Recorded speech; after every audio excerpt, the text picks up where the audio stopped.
आज के लेक्चर में हम बात करने वाले हैं भाई गॉस थ्योरम की। लेकिन गॉस थ्योरम से पहले हम बात करेंगे इलेक्ट्रिक फ्लक्स। इलेक्ट्रिक फ्लक्स को डिफाइन करने के लिए एरिया वेक्टर का कॉन्सेप्ट हमें पता होना चाहिए। तो एरिया वेक्टर क्या होता है, कोई भी वेक्टर लें आप, कोई भी एरिया लें किसी भी तरह का। सपोज़ हमारे पास एक ही सर्कुलर एरिया है और ये सर्कुलर हमारा वर्टिकल प्लेन में रखा हुआ है, तो इसका एरिया वेक्टर कहाँ पे होगा, perpendicular to the surface of the circle. तो ये इसके परपेंडिकुलर डायरेक्शन है, तो यहाँ पर इसका एरिया वेक्टर डिफाइन किया जाएगा। तो किसी भी सरफेस का एरिया वेक्टर उस सरफेस के प्लेन के परपेंडिकुलर डिफाइन किया जाता है। इसी तरह से अगर हमारे पास कोई ये स्क्वायर रखा हुआ है और ये हॉरिजॉन्टल प्लेन में रखा हुआ है, तो इसका एरिया वेक्टर कहाँ होगा, ये इसके परपेंडिकुलर हो जाएगा वर्टिकल प्लेन में। तो इस तरह से किसी भी सरफेस का area vector always perpendicular to the plane of the surface define किया जाता है भाई। एरिया तो यही हो जाएगा, सपोज ये स्क्वायर है तो साइड कितनी है ए, तो एरिया हो जाएगा ए स्क्वायर, लेकिन एरिया वेक्टर क्या होगा, परपेंडिकुलर टू द सरफेस। इसी तरह से अगर हमारे पास कोई क्लोज सरफेस है तो क्लोज सरफेस का जो एरिया वेक्टर है वो ऑलवेज लिया जाएगा परपेंडिकुलर टू द सरफेस, लेकिन इन outward direction. Inward direction area vector हम डिफाइन नहीं करते। फॉर एग्जांपल हमारे पास ये कोई क्यूब है, तो क्यूब का जब एरिया वेक्टर डिफाइन करेंगे तो किसी भी फेस पर हम ले सकते हैं। जैसे 6 फेसेस हैं क्यूब के, तो किसी भी फेस पर ले सकते हैं। फॉर एग्जांपल टॉप फेस पर लेंगे तो एरिया वेक्टर हमारा ये हो जाएगा परपेंडिकुलर टू द सरफेस और आउटवर्ड डायरेक्शन में। ये क्लोज सरफेस है क्यूब, तो क्लोज सरफेस का एरिया वेक्टर हमेशा कहाँ होगा, आउटवर्ड डायरेक्शन में होगा। इस फेस का लेंगे, अगर राइट साइड वाले फेस का लेंगे तो ये हो जाएगा हमारा perpendicular to the surface. Top face का लेंगे तो ये हो जाएगा perpendicular to the surface. Left face का लेंगे तो ये हो जाएगा area vector perpendicular to the surface. Bottom face का लेंगे तो फिर ये क्या हो जाएगा, परपेंडिकुलर टू द सरफेस। तो किसी भी फेस पर एरिया वेक्टर लेंगे ऑलवेज क्या होगा, वो perpendicular to the surface, but in outward direction. अगर क्लोज सरफेस है, क्लोज सरफेस का एरिया वेक्टर कभी भी इनवर्ड डिफाइन नहीं किया जाता भाई। अब बात करेंगे हम इलेक्ट्रिक फ्लक्स की। तो इलेक्ट्रिक फ्लक्स क्या होता है, किसी भी सरफेस से पास होने वाली total number of electric field lines जो कि नॉर्मल डायरेक्शन में हो, तो उसको क्या डिफाइन किया जाता है, इलेक्ट्रिक फ्लक्स डिफाइन किया जाता है। फॉर एग्जांपल हमारे इसको 5 से डिनोट करेंगे हम। तो ये हमारे पास कोई सर्कुलर सरफेस है, इस सरफेस का कुछ ना कुछ एरिया होगा, और इस सरफेस से total number of electric field line जितनी भी पास होंगी नॉर्मल टू द सरफेस, उसको हम डिफाइन करेंगे एज इलेक्ट्रिक फ्लक्स। तो हमने क्या कहा, the number of lines of force passing normally to the given area या given surface gives the measure of electric flux of the electric field over the given area। तो किसी surface से normal direction में जितनी total number of electric field lines pass करेंगी वही उस surface का इलेक्ट्रिक फ्लक्स कहा जाता है। और इसका जो मैथमेटिकल फार्मूला होगा वो होता है हमारे पास dot product of electric field vector. For example हमारे पास ये एक सरफेस गिवन है, इस सरफेस से पास होने वाले इलेक्ट्रिक फील्ड इस डायरेक्शन में भाई, ई से हम इसको डिनोट कर रहे हैं। और एरिया वेक्टर ऑलवेज क्या होगा, परपेंडिकुलर टू द सरफेस होगा, ये इसका एरिया वेक्टर है। अब अगर हमने स्मॉल एरिया एलिमेंट कंसिडर किया, ये कितना ds, तो ये इसका एरिया वेक्टर भी परपेंडिकुलर टू द सरफेस होगा। इस स्मॉल एरिया एलिमेंट का वेक्टर हमने रिप्रेजेंट किया है ये ds वेक्टर से। तो इस स्मॉल एरिया एलिमेंट से पास होने वाला जो स्मॉल इलेक्ट्रिक फ्लक्स होगा वो कितना हो जाएगा, डॉट प्रोडक्ट या scalar product of electric field vector into area vector. तो एरिया वेक्टर कितना है, ds है यहाँ पे स्मॉल, तो ये इससे पास होने वाला स्मॉल इलेक्ट्रिक फ्लक्स हो जाएगा। अगर टोटल इलेक्ट्रिक फ्लक्स लेना है तो फिर टोटल एरिया की बात करेंगे। जैसे यहाँ पे ये हमारे पास कोई गिवन सर्कुलर सरफेस है, इस सरफेस का एरिया वेक्टर कितना है, इस बार ए वेक्टर है, ये कंप्लीट सरफेस का हमने एरिया वेक्टर लिया है। और इलेक्ट्रिक फील्ड इससे कितना एंगल बनाते हुए पास हो रही है भाई, ये थीटा एंगल बनाते हुए पास हो रही है। थीटा एंगल हमारा इलेक्ट्रिक फील्ड और एरिया वेक्टर के बीच में एंगल है। तो जो इस सरफेस का फ्लक्स हो जाएगा वो हो जाएगा scalar product of electric field vector into area vector. तो ये मैथमेटिकल डेफिनेशन है इलेक्ट्रिक फ्लक्स की कि किसी भी सरफेस से पास होने वाला इलेक्ट्रिक फ्लक्स कितना होगा, equal to scalar product of electric field vector and area vector. और अगर कोई स्मॉल एरिया एलिमेंट आपने कंसीडर किया हुआ है, जैसे यहाँ पे आपने कंसीडर किया हुआ है स्मॉल एरिया एलिमेंट ये, तो फिर electric field vector into small area vector, इसका जो स्केलर प्रोडक्ट होगा ये हमारा इस स्मॉल सरफेस से पास होने वाला इलेक्ट्रिक फ्लक्स हो जाएगा। जैसे यहाँ पे हमने लिखा है ये स्मॉल एरिया एलिमेंट ds से पास होने वाला इलेक्ट्रिक फ्लक्स, यहाँ से यूनिट आएगी बेस की। देखो इलेक्ट्रिक फील्ड की यूनिट क्या होती है, इलेक्ट्रिक फील्ड की यूनिट होती है न्यूटन पर कूलम, और एरिया की यूनिट होती है मीटर पर स्क्वायर। तो न्यूटन पर कूलम इंटू एरिया की यूनिट मीटर स्क्वायर। तो ये इलेक्ट्रिक फील्ड, ये इलेक्ट्रिक फ्लक्स की यूनिट हो जाएगी। और जो हमारा इलेक्ट्रिक फील्ड होता है उसकी दूसरी यूनिट क्या होती है, वोल्ट पर मीटर भी होती है। तो इसको ऐसे भी लिखा जा सकता है, और वोल्ट पर metre into metre square. 1 metre हमारा यहाँ पर कैंसिल हो जाएगा, तो वोल्ट इंटू मीटर, ये भी क्या होगी, यूनिट हो सकती है किसकी, इलेक्ट्रिक फ्लक्स। तो इलेक्ट्रिक फ्लक्स की 2 यूनिट होंगी भाई। एक यूनिट तो हमने क्या गई, क्योंकि हमारे पास इलेक्ट्रिक फ्लक्स का फॉर्मूला है scalar product of electric field vector into area vector. इसकी यूनिट होती है न्यूटन पर कूलम, इसकी यूनिट होती है मीटर स्क्वायर। तो एक यूनिट तो ये है हमारी। सेकंड यूनिट क्या होगी भाई, इलेक्ट्रिक फील्ड की सेकंड यूनिट होती है वोल्ट पर मीटर, और एरिया की मीटर स्क्वायर। तो 1 मीटर यहाँ से कैंसिल होगा, तो दूसरी यूनिट क्या हो सकती है, वोल्ट इंटू मीटर। तो 2 यूनिट है भाई, एक यूनिट ये लेंगे हम न्यूटन पर कूलम इंटू मीटर स्क्वायर, और सेकंड यूनिट इस तरह से भी ले सकते हैं वोल्ट इंटू मीटर। अभी देखो ये हमने कहा यहाँ पे, अगर हमारे पास स्मॉल कोई सरफेस है, स्मॉल सरफेस से या स्मॉल एरिया एलिमेंट से पास होने वाला इलेक्ट्रिक फ्लक्स कितना हमारे पास, ये है electric flux through small area element.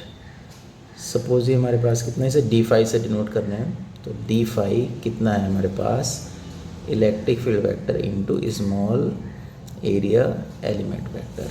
ये सपोज कोई सरफेस है हमारे पास, और इस सरफेस में हमने स्मॉल एरिया एलिमेंट कंसीडर किया है ये dA वेक्टर। अब हमें इस टोटल सरफेस का इलेक्ट्रिक फ्लक्स अगर कैलकुलेट करना है तो इसको क्या करेंगे, हम इंटीग्रेट करेंगे। तो टोटल फ्लक्स कितना आ जाएगा, इंटीग्रेट करेंगे इस स्मॉल इलेक्ट्रिक फ्लक्स को, तो इस पूरी सरफेस का फ्लक्स कैलकुलेट किया जा सकता है। तो जब भी स्मॉल एरिया एलिमेंट से पास होने वाला फ्लक्स हमें पता हो और टोटल सरफेस का फ्लक्स कैलकुलेट करना है तो इंटीग्रेट करेंगे, और इंटीग्रेट करने के बाद हमारा टोटल इलेक्ट्रिक फ्लक्स कैलकुलेट किया जा सकता है भाई। अब यहाँ पर ये कुछ हमारे पॉइंट्स हैं इलेक्ट्रिक फ्लक्स के बारे में, क्योंकि फार्मूला हमारे पास क्या है, फार्मूला इलेक्ट्रिक फ्लक्स का है E vector dot A vector. तो इसी फार्मूले की बेसिस पर ये पॉइंट हम डिस्कस कर रहे हैं भाई। तो पहले पॉइंट में हमने कहा the electric flux will be maximum when cos theta value is maximum. तो कॉस थीटा की मैक्सिमम वैल्यू कितनी होती है, +1। तो कॉस थीटा की मैक्सिमम वैल्यू +1 रखेंगे किस फार्मूले में, क्योंकि ई वेक्टर डॉट ए वेक्टर कितना होता है, ये होता है ई ए कॉस थीटा। अब यहाँ पे कॉस थीटा मैक्सिमम होगा तो फ्लक्स भी क्या हो जाएगा, मैक्सिमम होगा। कॉस थीटा मैक्सिमम तो फ्लक्स भी मैक्सिमम हो जाएगा। और कॉस थीटा मैक्सिमम कब होगा, जब थीटा कितना होता है, 0 होता है, क्योंकि कॉस 0 की वैल्यू मैक्सिमम होती है, कॉस 0 1 होता है। तो थीटा अगर 0 है तो इसका मतलब electric field is normal to the surface, क्योंकि एरिया वेक्टर भी नॉर्मल टू द सरफेस होता है, इलेक्ट्रिक फील्ड भी नॉर्मल टू द सरफेस। तो थीटा कितना हो जाएगा, दोनों के बीच में 0 हो जाएगा। तो ये इलेक्ट्रिक फ्लक्स की जो मैक्सिमम वैल्यू होगी जब कॉस 0 हो जाएगा हमारा, कॉस 0 की वैल्यू कितनी हो जाएगी, 1 हो जाएगी। तो कितना हो जाएगा ये ई इंटू डी एस, ये हमारा मैक्सिमम फ्लक्स कहलाता है। उसके बाद इलेक्ट्रिक फील्ड मिनिमम की बात करेंगे तो इलेक्ट्रिक फील्ड मिनिमम कब होगा, जब कॉस थीटा हमारा मिनिमम होगा, और कॉस थीटा मिनिमम कब होता है, जब थीटा 90 डिग्री होता है, क्योंकि कॉस 90 0 होता है मिनिमम वैल्यू। तो इलेक्ट्रिक फील्ड क्या होना चाहिए, पैरेलल टू द सरफेस। क्यों, क्योंकि यहाँ पे देखेंगे इस डायग्राम में आप electric field parallel to the surface है ये। एरिया वेक्टर क्या होता है, परपेंडिकुलर टू द सरफेस। तो हमारा थीटा कितना आ जाएगा 90 डिग्री, और कॉस 90 कितना हो जाएगा, 0 हो जाएगा। कॉस 90 0 हो जाएगा तो इलेक्ट्रिक फ्लक्स भी हमारा कितना हो जाएगा, ये हो जाएगा E into A into cos 90 यानी कि 0। तो यहाँ पे इलेक्ट्रिक फ्लक्स कितना आ जाएगा हमारा, 0 आ जाएगा। इस वाले केस में देखेंगे तो यहाँ पे इलेक्ट्रिक फील्ड क्या है हमारी, परपेंडिकुलर टू द सरफेस है। एरिया वेक्टर भी क्या है, परपेंडिकुलर टू द सरफेस है। तो यहाँ पे थीटा कितना हो जाएगा, 0। तो फ्लक्स हो जाएगा E into A into cos 0। Cos 0 की वैल्यू 1 होती है, तो यहाँ पे फ्लक्स मैक्सिमम हो जाएगा, जिसकी वैल्यू कितनी हो जाएगी, E इंटू ए। तो ध्यान रखेंगे अगर थीटा 0 है, इलेक्ट्रिक फील्ड और एरिया वेक्टर के बीच में एंगल 0 है, तो इलेक्ट्रिक फ्लक्स मैक्सिमम होगा।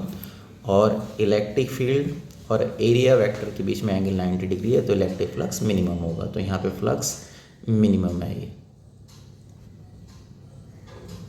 और यहाँ पे फ्लक्स हमारा कैसा है, मैक्सिमम है। तो ये फॉर्मूला ध्यान रखेंगे भाई हम। Scalar product of electric field vector and area vector, तो कितना होता है ये, ई ए कॉस थीटा। ए यहाँ पर एरिया वेक्टर है, ई इलेक्ट्रिक फील्ड वेक्टर है, theta angle between electric field vector and area vector. Unity already हम डिस्कस कर चुके हैं। इलेक्ट्रिक फ्लक्स हमारी एक स्केलर क्वांटिटी है, और इसकी वैल्यू पॉजिटिव, नेगेटिव, 0 तीनों हो सकती हैं। डिपेंड करेगा angle electric field vector area vector के बीच में कितना है। तो देखो जैसे यहाँ पे हमने कहा कि फ्लक्स हमारा पॉजिटिव होगा कब, अगर थीटा हमारा लाई करता है 0 और 90 डिग्री के बीच में, क्योंकि कॉस थीटा फर्स्ट क्वाड्रेंट में पॉजिटिव होता है 0 और 90 डिग्री के बीच में, तो फ्लक्स भी क्या हो जाएगा, पॉजिटिव हो जाएगा। सेकंड केस में हमने कहा अगर थीटा की वैल्यू हमारा सेकंड क्वाड्रेंट में लाई करती है 90 डिग्री और 180 डिग्री बीच में, तो कॉस थीटा सेकंड क्वाड्रेंट में नेगेटिव होता है, तो फ्लक्स भी क्या हो जाएगा हमारा, लेस देन 0 यानी कि नेगेटिव हो जाएगा। अगर थीटा 90 डिग्री है तो कॉस थीटा हमारा कितना होता है, 0, तो फ्लक्स भी कितना हो जाएगा, 0 हो जाएगा। नेक्स्ट है इसके बाद the value of electric flux depends on the following.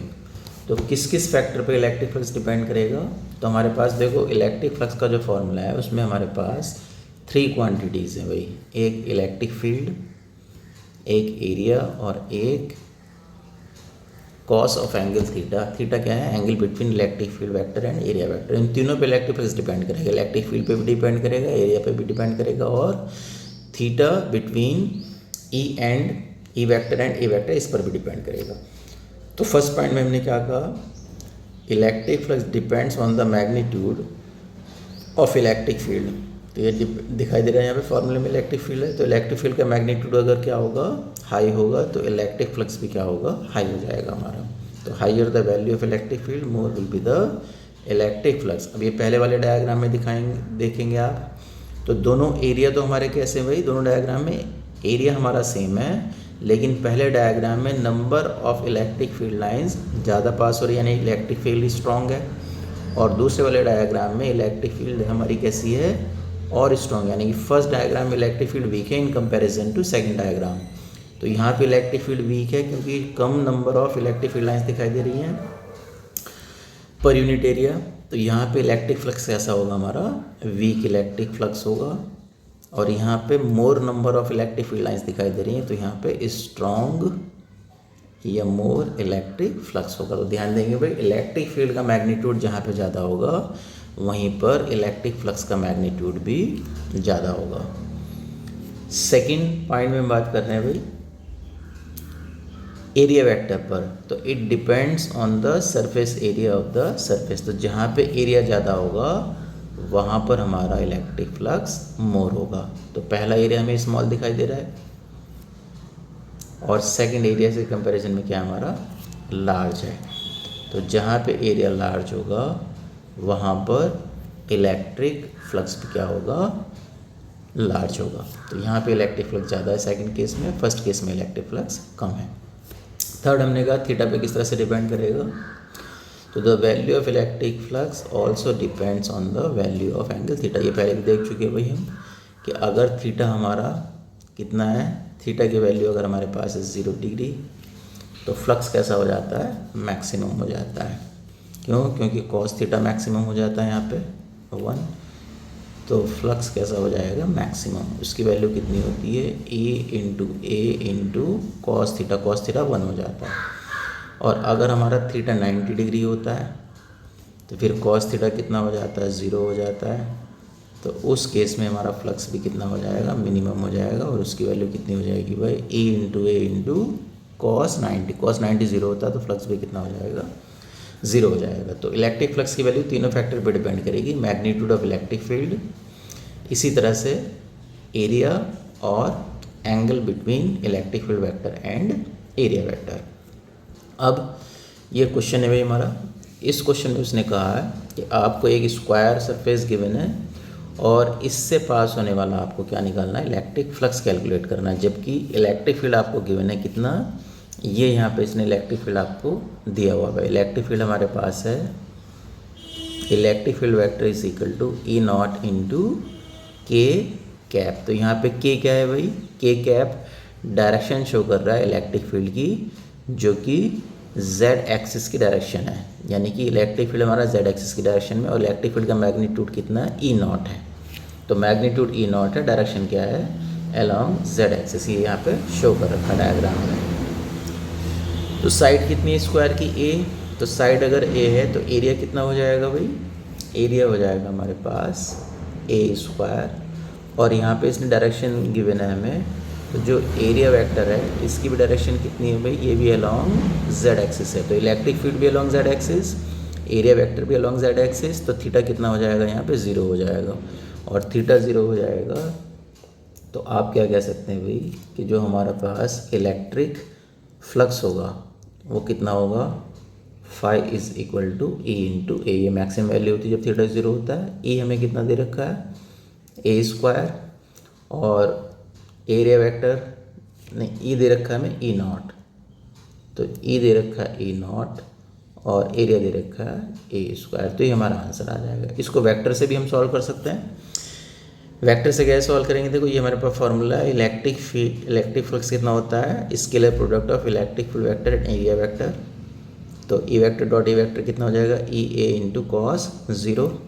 ई की वैल्यू हमें क्वेश्चन में दे रखी है, यहाँ पे ई वेक्टर की वैल्यू अगर हम पुट करें तो ई वेक्टर हमने पुट कर दिया कितना, यहाँ से ई not into K cap. Area vector की वैल्यू भी हमें डायरेक्ट दे रखी है, तो ये कितना पुट कर देंगे, ए स्क्वायर इंटू के कैप। के कैप इंटू के कैप ये कितना होता है, 1 होता है।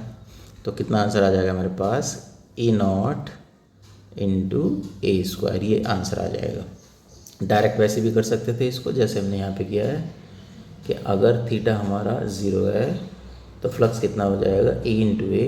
ई की वैल्यू कितनी रख देंगे, मैग्नीट्यूड ई का कितना है, ई नॉट, और एरिया वेक्टर का मैग्नीट्यूड कितना है, ए स्क्वायर। तो किसी भी मेथड से करेंगे, चाहे वेक्टर से करो चाहे थीटा की वैल्यू पुट करके, तो आंसर हमारा सेम आने वाला है। सेकंड क्वेश्चन देखते हैं भाई। इस क्वेश्चन में उसने कहा है, देखो इस बार हमारे पास जो इलेक्ट्रिक फील्ड वेक्टर है वो सेम है, ई नॉट इंटू के कैप, यानी कि जेड एक्सिस के लॉन्ग इलेक्ट्रिक फील्ड की वेक्टर है। लेकिन इस बार हमारा जो एरिया वेक्टर है वो एक्स एक्सिस के लॉन्ग है, आई कैप का मतलब एक्स एक्सिस के लॉन्ग है। तो हमें पता है इलेक्ट्रिक फील्ड है हमारा अलोंग जेड एक्सिस, और एरिया वेक्टर है हमारे पास अलोंग एक्स एक्सिस। और इन दोनों एक्सिस के बीच में थीटा कितना होता है, 0 होता है। तो थीटा 90 डिग्री होता है, तो थीटा 90 डिग्री हुआ तो कॉस 90 कितना हो जाएगा, ये 0 हो जाएगा। तो इलेक्ट्रिक फ्लक्स भी क्या हो जाता है, 0। जब electric field vector area vector perpendicular होते हैं तो ये हमारे पास कितना हो जाएगा, E vector dot A vector, यानी कि ई ए कॉस 90, और इसकी वैल्यू कितनी आ जाएगी, 0। तो इस केस में हमारे पास इलेक्ट्रिक फ्लक्स कितना हो जाएगा, 0 हो जाएगा भाई। वेक्टर से करेंगे तो वेक्टर से भी कर सकते हैं। ई वेक्टर की वैल्यू रखेंगे, दे रखी है आपको ए इंटू बी इंटू आई, क्योंकि ये एक्स एक्सिस के लॉन्ग है। और इलेक्ट्रिक फील्ड वेक्टर की वैल्यू ई नॉट इंटू के। अब यहाँ पे आई कैप और के कैप इनका डॉट प्रोडक्ट कितना होता है भाई, 0 होता है। तो ये 0 होने से पूरा का पूरा एक्सप्रेशन क्या हो जाएगा हमारा, ये वैल्यू 0 हो जाएगी फ्लक्स की। तो किसी भी तरह से कर सकते हैं आप, चाहे ऐसे करें चाहे वेक्टर यूज़ करके इस तरह से कर सकते हैं, लेकिन आपको ये पता होना चाहिए आई वेक्टर डॉट के, आई कैप डॉट के कैप कितना होता है। तो इसकी वैल्यू कितनी होती है भाई, कोई से भी दो हमारे पास परपेंडिकुलर अगर होंगे, चाहे आई कैप और के कैप हो या आई कैप जे कैप हो, इनका डॉट प्रोडक्ट कितना होता है, 0 होता है, क्योंकि cos 90 की वैल्यू 0 होती है। नेक्स्ट क्वेश्चन में क्या कहा भाई उसने कि इस बार इलेक्ट्रिक फील्ड हमारा कितना है, ई नॉट इंटू आई, यानी कि एक्स एक्सिस के अलॉन्ग इलेक्ट्रिक फील्ड, और एरिया वेक्टर हमारा वाई एक्सिस के अलॉन्ग है। तो जब इलेक्ट्रिक फील्ड हमारा अलॉन्ग एक्स एक्सिस है, गिवन है हमें क्वेश्चन में, और एरिया वेक्टर हमारा जे कैप यानी कि वाई एक्सिस के अलॉन्ग है, और इन दोनों एक्सिस के बीच में फिर एंगल कितना होता है भाई, 0। तो इलेक्ट्रिक फील्ड वेक्टर और एरिया वेक्टर के बीच में एंगल कितना हो गया, ये 90 डिग्री हो गया भाई, परपेंडिकुलर हो गया, क्योंकि एक एक्स एक्सिस के अलॉन्ग है एक वाई एक्सिस के अलॉन्ग है। तो थीटा 90 डिग्री हुआ, और जब भी थीटा 90 डिग्री होगा तो फ्लक्स कितना हो जाएगा हमारे पास, cos 90 की वैल्यू 0 होती है तो फ्लक्स हो जाएगा 0। तो जहाँ भी थीटा 90 डिग्री आए किसके बीच, इलेक्ट्रिक फील्ड वेक्टर और एरिया वेक्टर के बीच में, तो वहाँ पे फ्लक्स ऑलवेज कितना होगा भाई, 0 होगा। नेक्स्ट केस में हमने क्या कहा, देखो इलेक्ट्रिक फील्ड हमारा क्या है, अलॉन्ग जे कैप यानी वाई एक्सिस है, एरिया वेक्टर भी अलॉन्ग जे कैप यानी वाई एक्सिस है। तो इस बार इलेक्ट्रिक फील्ड वेक्टर भी along Y axis, area vector भी हमारा अलॉन्ग वाई एक्सिस, दोनों सेम एक्सिस के अलॉन्ग है, यानी कि थीटा इनके बीच में कितना हो जाएगा भाई, 0 डिग्री, क्योंकि पैरेलल होगा इस बार इलेक्ट्रिक फील्ड वेक्टर और एरिया वेक्टर। तो थीटा 0 हुआ, और जब भी थीटा 0 होता फ्लक्स मैक्सिमम होता है हमारे पास, और उसकी वैल्यू कितनी होती है, ए इंटू कॉस 0, cos 0 1 हो जाता है, तो ए इंटू ए हो जाएगा। अब ई का मैग्नीट्यूड क्वेश्चन में कितना दे रखा है आपको, ई नॉट, और एरिया वेक्टर कितना दे रखा है, ए स्क्वायर। तो यहाँ से ए स्क्वायर की वैल्यू पुट करेंगे तो ये हमारे पास मैक्सिमम फ्लक्स आ जाएगा। वेक्टर से करेंगे तो डायरेक्ट वैल्यू पुट कर सकते हैं भाई, इलेक्ट्रिक फील्ड वेक्टर की वैल्यू कितनी पुट करेंगे आप, E not into J, area vector की वैल्यू कितनी पुट करेंगे, ए स्क्वायर इंटू जे, और जे डॉट जे कितना होता है 1। तो ये भी हमें ध्यान रखना है भाई, आई dot I 1, J dot J 1, और के डॉट के ये भी कितना होता है 1। तो ये हमें ध्यान रखना है क्वेश्चंस में यूज़ अगर करेंगे तो। इसी तरह से लास्ट क्वेश्चन में हमने देखा था कि आई डॉट जे कितना होता है, ये 0 होता है। इस तरह से जे डॉट के ये भी 0 होता है, और आई डॉट के ये भी कितना होता है भाई, 0। तो ये परपेंडिकुलर जितने होते हैं हमारे ये 0 होता है इनका डॉट प्रोडक्ट, और जो पैरेलल होते हैं सेम इनका 0 होता है। नेक्स्ट की बात करेंगे भाई क्वेश्चन की। इस क्वेश्चन में कहा कि एक क्यूबिकल सरफेस आपको दे रखी है और इलेक्ट्रिक फील्ड हमारा दे रखा है इस डायरेक्शन में, लेफ़्ट टू राइट, ये इलेक्ट्रिक फील्ड आपको गिवन है, और आपसे कहा है ए uniform electric field E and A cube of side A is kept inside the electric field. तो एक यूनिफॉर्म जो हमारा एक जो क्यूब है ये यूनिफॉर्म इलेक्ट्रिक फील्ड में रखा हुआ है भाई, जैसे कि डायग्राम में हमें शो किया गया है। अब हमें पता करना है इस क्यूब के जितने फेस हैं उनसे पास होने वाला फ्लक्स कितना है, और इसी तरह से जो टोटल हमारा क्यूब है इस क्यूब से पास होने वाला टोटल इलेक्ट्रिक फ्लक्स कितना है। तो पहले हमने बात की भाई टॉप फेस की। तो इलेक्ट्रिक फील्ड की डायरेक्शन तो हमें दिखाई दे रही है, ये इलेक्ट्रिक फील्ड की डायरेक्शन लेफ्ट टू राइट है, यानी कि अलॉन्ग एक्स एक्सिस कह सकते हैं इसको, अगर इसको एक्स एक्सिस की डायरेक्शन माने। और टॉप फेस की हम बात करें, पहले देखो टॉप फेस की बात कर रहे हैं, तो टॉप फेस का एरिया एलिमेंट कहाँ आएगा भाई, ये आएगा इस डायरेक्शन में, यानी कि outward and perpendicular to the surface, ये टॉप फेस का एरिया एलिमेंट आया।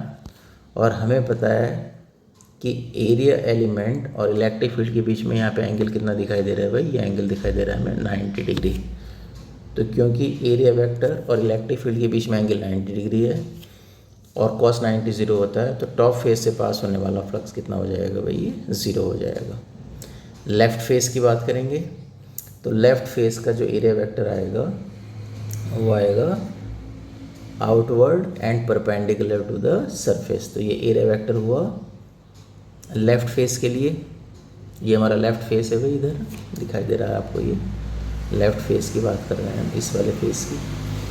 तो एरिया वेक्टर हमारा लेफ्ट साइड में, इलेक्ट्रिक फील्ड राइट साइड में, यानी थीटा कितना हो गया इस बार हमारे पास 180 डिग्री हो जाएगा ये थीटा, क्योंकि इलेक्ट्रिक फील्ड हमारा इधर जा रहा है, एरिया वेक्टर हमारा इधर जा रहा है। तो एंगल कितना हो जाएगा 180 डिग्री। और हमें पता है फ्लक्स कितना होता है E into A into cos theta. Cos 180 की वैल्यू -1 होती तो कितना हो जाएगा -E इंटू ए हो जाएगा। तो सेकंड वाले केस में लेफ्ट फेस पे हमारा कितना हो जाएगा -E इंटू ए। एरिया की वैल्यू रख देंगे, एरिया कितना हो जाएगा, क्योंकि क्यूब है तो क्यूब का हर एक हमने साइड कितनी ले रखी है, ए ले रखी है, तो ए लेंगे तो इस स्क्वायर का एरिया कितना हो जाएगा, ए स्क्वायर हो जाएगा भाई। तो ए की जगह हम ए स्क्वायर रख देंगे एरिया की जगह। ये आ जाएगा लेफ्ट फेस से पास होने वाला फ्लक्स। राइट फेस की बात करेंगे तो राइट फेस में हमारा एरिया वेक्टर भी कहाँ आएगा भाई, इधर ही आएगा, क्योंकि परपेंडिकुलर इन आउटवर्ड डायरेक्शन में। तो एरिया वेक्टर हमारा इधर आने वाला है। तो एरिया वेक्टर की डायरेक्शन भी कहाँ है, अलोंग एक्स एक्सिस। और इलेक्ट्रिक फील्ड वेक्टर की भी डायरेक्शन क्या है, अलोंग एक्स एक्सिस। तो इस केस में थीटा कितना हो जाएगा हमारा 0 हो जाएगा। तो यहाँ पे राइट फेस में थीटा की वैल्यू 0 हो जाएगी, cos 0 1 होता है। तो E इंटू ए, ई की वैल्यू E रखेंगे और एरिया फिर कितना होगा, क्योंकि वो सरफेस भी हमारी कैसी है, स्क्वायर है भाई, राइट फेस भी स्क्वायर है, क्यूब के सभी फेस का एरिया तो इक्वली होगा ए स्क्वायर। तो इलेक्ट्रिक फील्ड कितना हो जाएगा E into A square. Front face की बात करेंगे, फ्रंट फेस हमें ये वाला दिखाई दे रहा है भाई सामने, ये हमारा फ्रंट फेस है ये वाला। तो फ्रंट फेस का जो एरिया वेक्टर होगा वो होगा हमारे पास हमारी साइड में आउटवर्ड डायरेक्शन में। तो आउटवर्ड डायरेक्शन में हमारे पास एरिया वेक्टर है, इलेक्ट्रिक फील्ड हमारा राइटवर्ड डायरेक्शन में। तो थीटा फिर कितना हो जाएगा 90 डिग्री हो जाएगा यहाँ पर। तो थीटा 90 डिग्री होने से फ्लक्स कितना हो जाएगा 0। इसी तरह से बैक फेस की हम बात करेंगे तो बैक फेस का एरिया वेक्टर डाउनवर्ड होगा, हमसे अवे होगा भाई ये। तो ये फिर डाउनवर्ड डायरेक्शन में होगा, तो फिर ये एक्स एक्सिस के क्या हो जाएगा, परपेंडिकुलर हो जाएगा। तो यहाँ भी फ्लक्स कितना हो जाएगा, थीटा 90 होने से बैक फेस से पास होने वाला फ्लक्स भी 0 हो जाएगा भाई। नेक्स्ट अगर बात करें हम, अब इन सबको ऐड कर देते हैं भाई, top face, left face, right face, तो सबसे पास होने वाला फ्लक्स कितना हो जाएगा, सबकी वैल्यू पुट करेंगे। देखो ये 0 है भाई, टॉप बॉटम दोनों का 0 है। क्यों, क्योंकि बॉटम वाले सरफेस का भी एरिया वेक्टर कहाँ होगा, डाउनवर्ड हो जाएगा। ये इस तरह से ये बॉटम वाले फेस का एरिया वेक्टर, ये भी परपेंडिकुलर हो जाएगा एक्स एक्सिस के, यानी इलेक्ट्रिक फील्ड वेक्टर के। तो टॉप फेस बॉटम फेस दोनों का 0 है। लेफ्ट का -EA स्क्वायर, राइट का +EA स्क्वायर, और फ्रंट और बैक का भी 0 है। तो टोटल इलेक्ट्रिक फ्लक्स कितना हो जाएगा, जब सारी वैल्यू आप पुट करेंगे यहाँ पर 6 के 6 फेजेस की, तो कितना आ जाएगा, ये 0 आ जाएगा भाई। क्योंकि हमारे पास सिर्फ 2 फेसेस, बाकी सब फेसेस का तो 0 ही है। एक तो लेफ्ट फेस का है और एक राइट फेस का है, और ये दोनों कैसे हैं हमारे साइन में अपोजिट है, एक -EA स्क्वायर, एक +EA स्क्वायर। तो ऐड करेंगे तो टोटल फ्लक्स कितना आ जाएगा, 0 आ जाएगा। नेक्स्ट क्या कहा उसने, इन ए रीजन ऑफ स्पेस। तो हमें क्या दे रखा, देखो यहाँ पर एक ये इलेक्ट्रिक फील्ड की डायरेक्शन इस तरह से दे रखी है भाई कि इलेक्ट्रिक फील्ड हमारा कितना है, E0I, पॉजिटिव वैल्यू है हमारी अगर x ग्रेटर दैन 0 है। अगर इसको हम ओरिजिन लेते हैं तो ये पॉजिटिव डायरेक्शन होगी हमारी, x ग्रेटर दैन 0, ये पॉजिटिव x एक्सिस हो गया, और यहाँ पे x इज लेस देन 0, ये नेगेटिव x एक्सिस हो गया भाई। तो उसने कहा जो पॉजिटिव x एक्सिस है वहाँ पर इलेक्ट्रिक फील्ड कितना आपके पास, ये इलेक्ट्रिक फील्ड है वहाँ पर E vector is equal to E0 into I. और अगर x लेस देन 0 है तो यहाँ पे इलेक्ट्रिक फील्ड कितना है, -E0 इंटू आई। तो यहाँ पे इलेक्ट्रिक फील्ड कितना हो जाएगा, -E0 इंटू आई। ये हमें क्वेश्चन में गिवन है। और एक सिलेंडर लाई कर रहा है अलोंग एक्स एक्सिस इस तरह से, कि जो सिलेंडर का सेंटर है वो कहाँ पे कोइंसाइड कर रहा है, ओरिजिन पे कोइंसाइड कर रहा है भाई। ये हमारा सपोज ओरिजिन है, 0 पॉइंट हमने इसको कहा। अब देखो इसमें हाफ सिलेंडर जो हमारा ये कहाँ पर है, ये पॉजिटिव एक्स एक्सिस में रखा हुआ है, और हाफ सिलेंडर लेफ्ट वाला हमारा कहाँ रखा हुआ है, नेगेटिव एक्स एक्सिस में रखा हुआ है। अब हमें पता क्या करना है, यहाँ पर हमें टोटल इलेक्ट्रिक फ्लक्स इस सिलेंडर से पास होने वाला कैलकुलेट करना है। तो इस सिलेंडर के टोटल कितने एरिया है भाई जो हमें दिखाई दे रहे हैं। एक तो ये एरिया है circular cap of the right half, ये सर्कुलर कैप है ऑफ द लेफ्ट हाफ, और ये हमारा कहलाता है curved surface of the cylinder. ये कर्व्ड सरफेस है। तो 3 सरफेस से पास होने वाला हम फ्लक्स निकालेंगे और तीनों को ऐड करेंगे तो इस सिलेंडर से पास होने वाला टोटल फ्लक्स आ जाएगा। तो देखो जो कर्व्ड सरफेस है इसका तो 0 आ जाएगा। क्यों? क्योंकि कर्व्ड सरफेस का जो हम एरिया एलिमेंट लेंगे वो क्या होगा, परपेंडिकुलर टू द सरफेस। तो एरिया वेक्टर तो हमारा क्या है, परपेंडिकुलर है इलेक्ट्रिक फील्ड के, क्योंकि इलेक्ट्रिक फील्ड हमारी एक्स एक्सिस के अलॉन्ग है। तो जब ये थीटा 90 डिग्री हुआ एरिया वेक्टर और इलेक्ट्रिक फील्ड वेक्टर के बीच में, किस सरफेस की बात कर रहे हैं हम, कर्व्ड सरफेस ऑफ सेंटर की बात कर रहे हैं, तो इससे पास होने वाला फ्लक्स कितना हो जाएगा, 0 ड्यू टू थीटा 90 डिग्री होने की वजह से। अब लेफ़्ट फेस की बात करेंगे। जो हमारा लेफ़्ट ये सर्कुलर फेस है ये वाला, तो इस लेफ़्ट सर्कुलर फेस से पास होने वाले फ्लक्स की जब बात करेंगे तो फार्मूला क्या है, E vector dot A vector. और ई वेक्टर कितना है भाई, लेफ़्ट रीजन में हमारा नेगेटिव एक्स एक्सिस वाले रीजन में दे रखा है आपको माइनस ई नॉट इंटू आई, इसकी वैल्यू रख देंगे। और एरिया कितना रखेंगे, जो लेफ्ट हमारा सर्कुलर कैप दिखाई दे रहा है ये, इसका एरिया कितना हो जाएगा भाई, एरिया कितना, अगर रेडियस दे रखी है इसकी सर्कुलर कैप की आपको आर, तो सर्कुलर कैप का एरिया हो जाएगा पाई आर स्क्वायर। और एरिया वेक्टर कहाँ होगा, ये perpendicular to the surface and outward direction में, तो ये इसका एरिया वेक्टर हो जाएगा। तो एरिया वेक्टर किस डायरेक्शन में है भाई, ये भी हमारा नेगेटिव एक्स एक्सिस में है, और इलेक्ट्रिक फील्ड भी कहाँ है हमारा, नेगेटिव एक्स एक्सिस में है। तो यहाँ पे थीटा कितना हो जाएगा हमारा, 0 हो जाएगा, थीटा 0 दिखाई दे रहा है। तो यहाँ पे वैल्यू रखेंगे हम, तो कितना आ जाएगा, pi R square into E not. अगर वेक्टर की फॉर्म में रखेंगे तो देखो इलेक्ट्रिक फील्ड भी आपको दे रखा है, ये नेगेटिव है, और एरिया वेक्टर भी कैसा हो जाएगा, नेगेटिव हो जाएगा। क्यों? क्योंकि नेगेटिव एक्स एक्सिस की डायरेक्शन में है, तो माइनस आई कैप से भी लिख सकते हैं इसको। तो दोनों तरह से कर सकते हैं भाई। दोनों तरह से करने का मतलब, चाहे तो आप ऐसे करो, अगर वेक्टर फॉर्म में आपको करना है, लेफ़्ट फेस की बात कर रहा हूँ मैं, electric flux through left face, तो अगर वेक्टर फॉर्म में करेंगे तो वेक्टर की डायरेक्ट वैल्यू पुट करेंगे, ये कितनी है, minus E not into I cap. और एरिया वेक्टर कितना हो जाएगा, ये हो जाएगा हमारे पास पाई आर स्क्वायर, और ये भी नेगेटिव एक्सिस की डायरेक्शन में, तो यहाँ भी क्या साइन लगाएंगे आप, माइनस लगाएंगे, माइनस माइनस प्लस हो जाएगा। और ये आई कैप ही लेंगे आप, इसको ऐसे लिख लो, इसको भी अगर आई कैप की फॉर्म में लिखना चाहते हैं तो ये हो जाएगा पाई आर स्क्वायर और minus I cap. Minus I cap क्यों लिया, क्योंकि नेगेटिव एक्स एक्सिस की डायरेक्शन में एरिया वेक्टर है। तो ये माइनस माइनस प्लस हो जाएगा भाई, और आई डॉट आई कितना होता है, ये 1 होता है, और E not into pi R square, तो आई डॉट आई 1 रख देंगे तो कितना आ जाएगा, ई नॉट पाई आर स्क्वायर।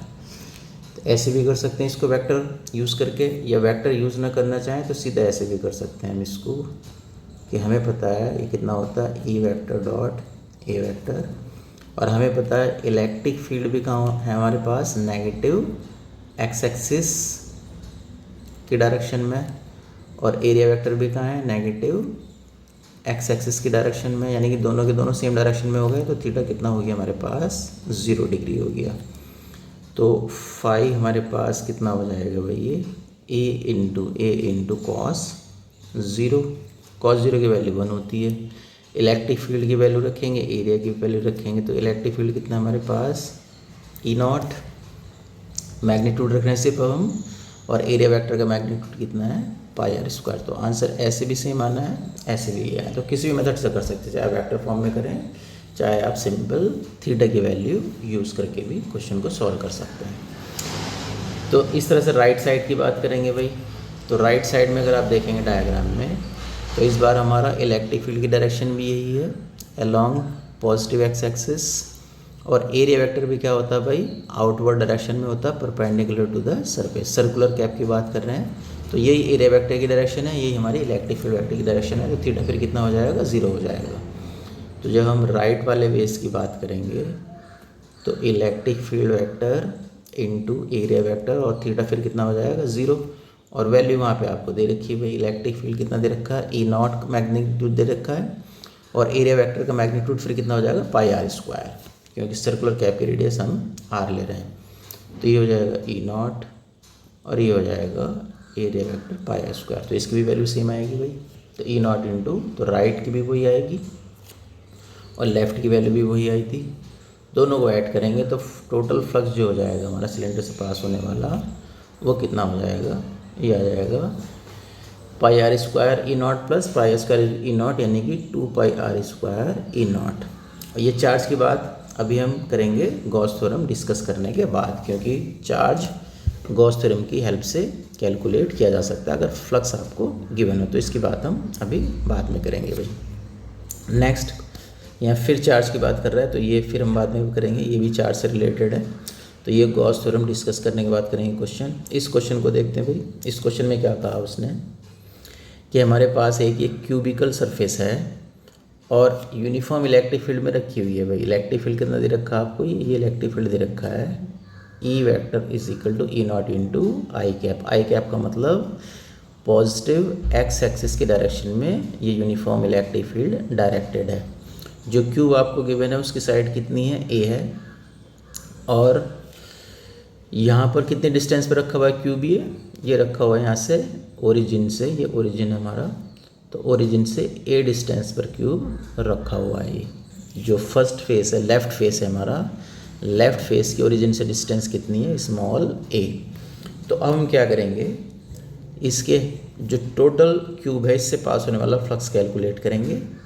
तो उसके लिए 6 फेसेस हैं क्यूब के, हर एक फेस से पास होने वाला इलेक्ट्रिक फ्लक्स निकालेंगे, सबको ऐड करेंगे तो टोटल क्यूब से पास होने वाला फ्लक्स भी आ जाएगा।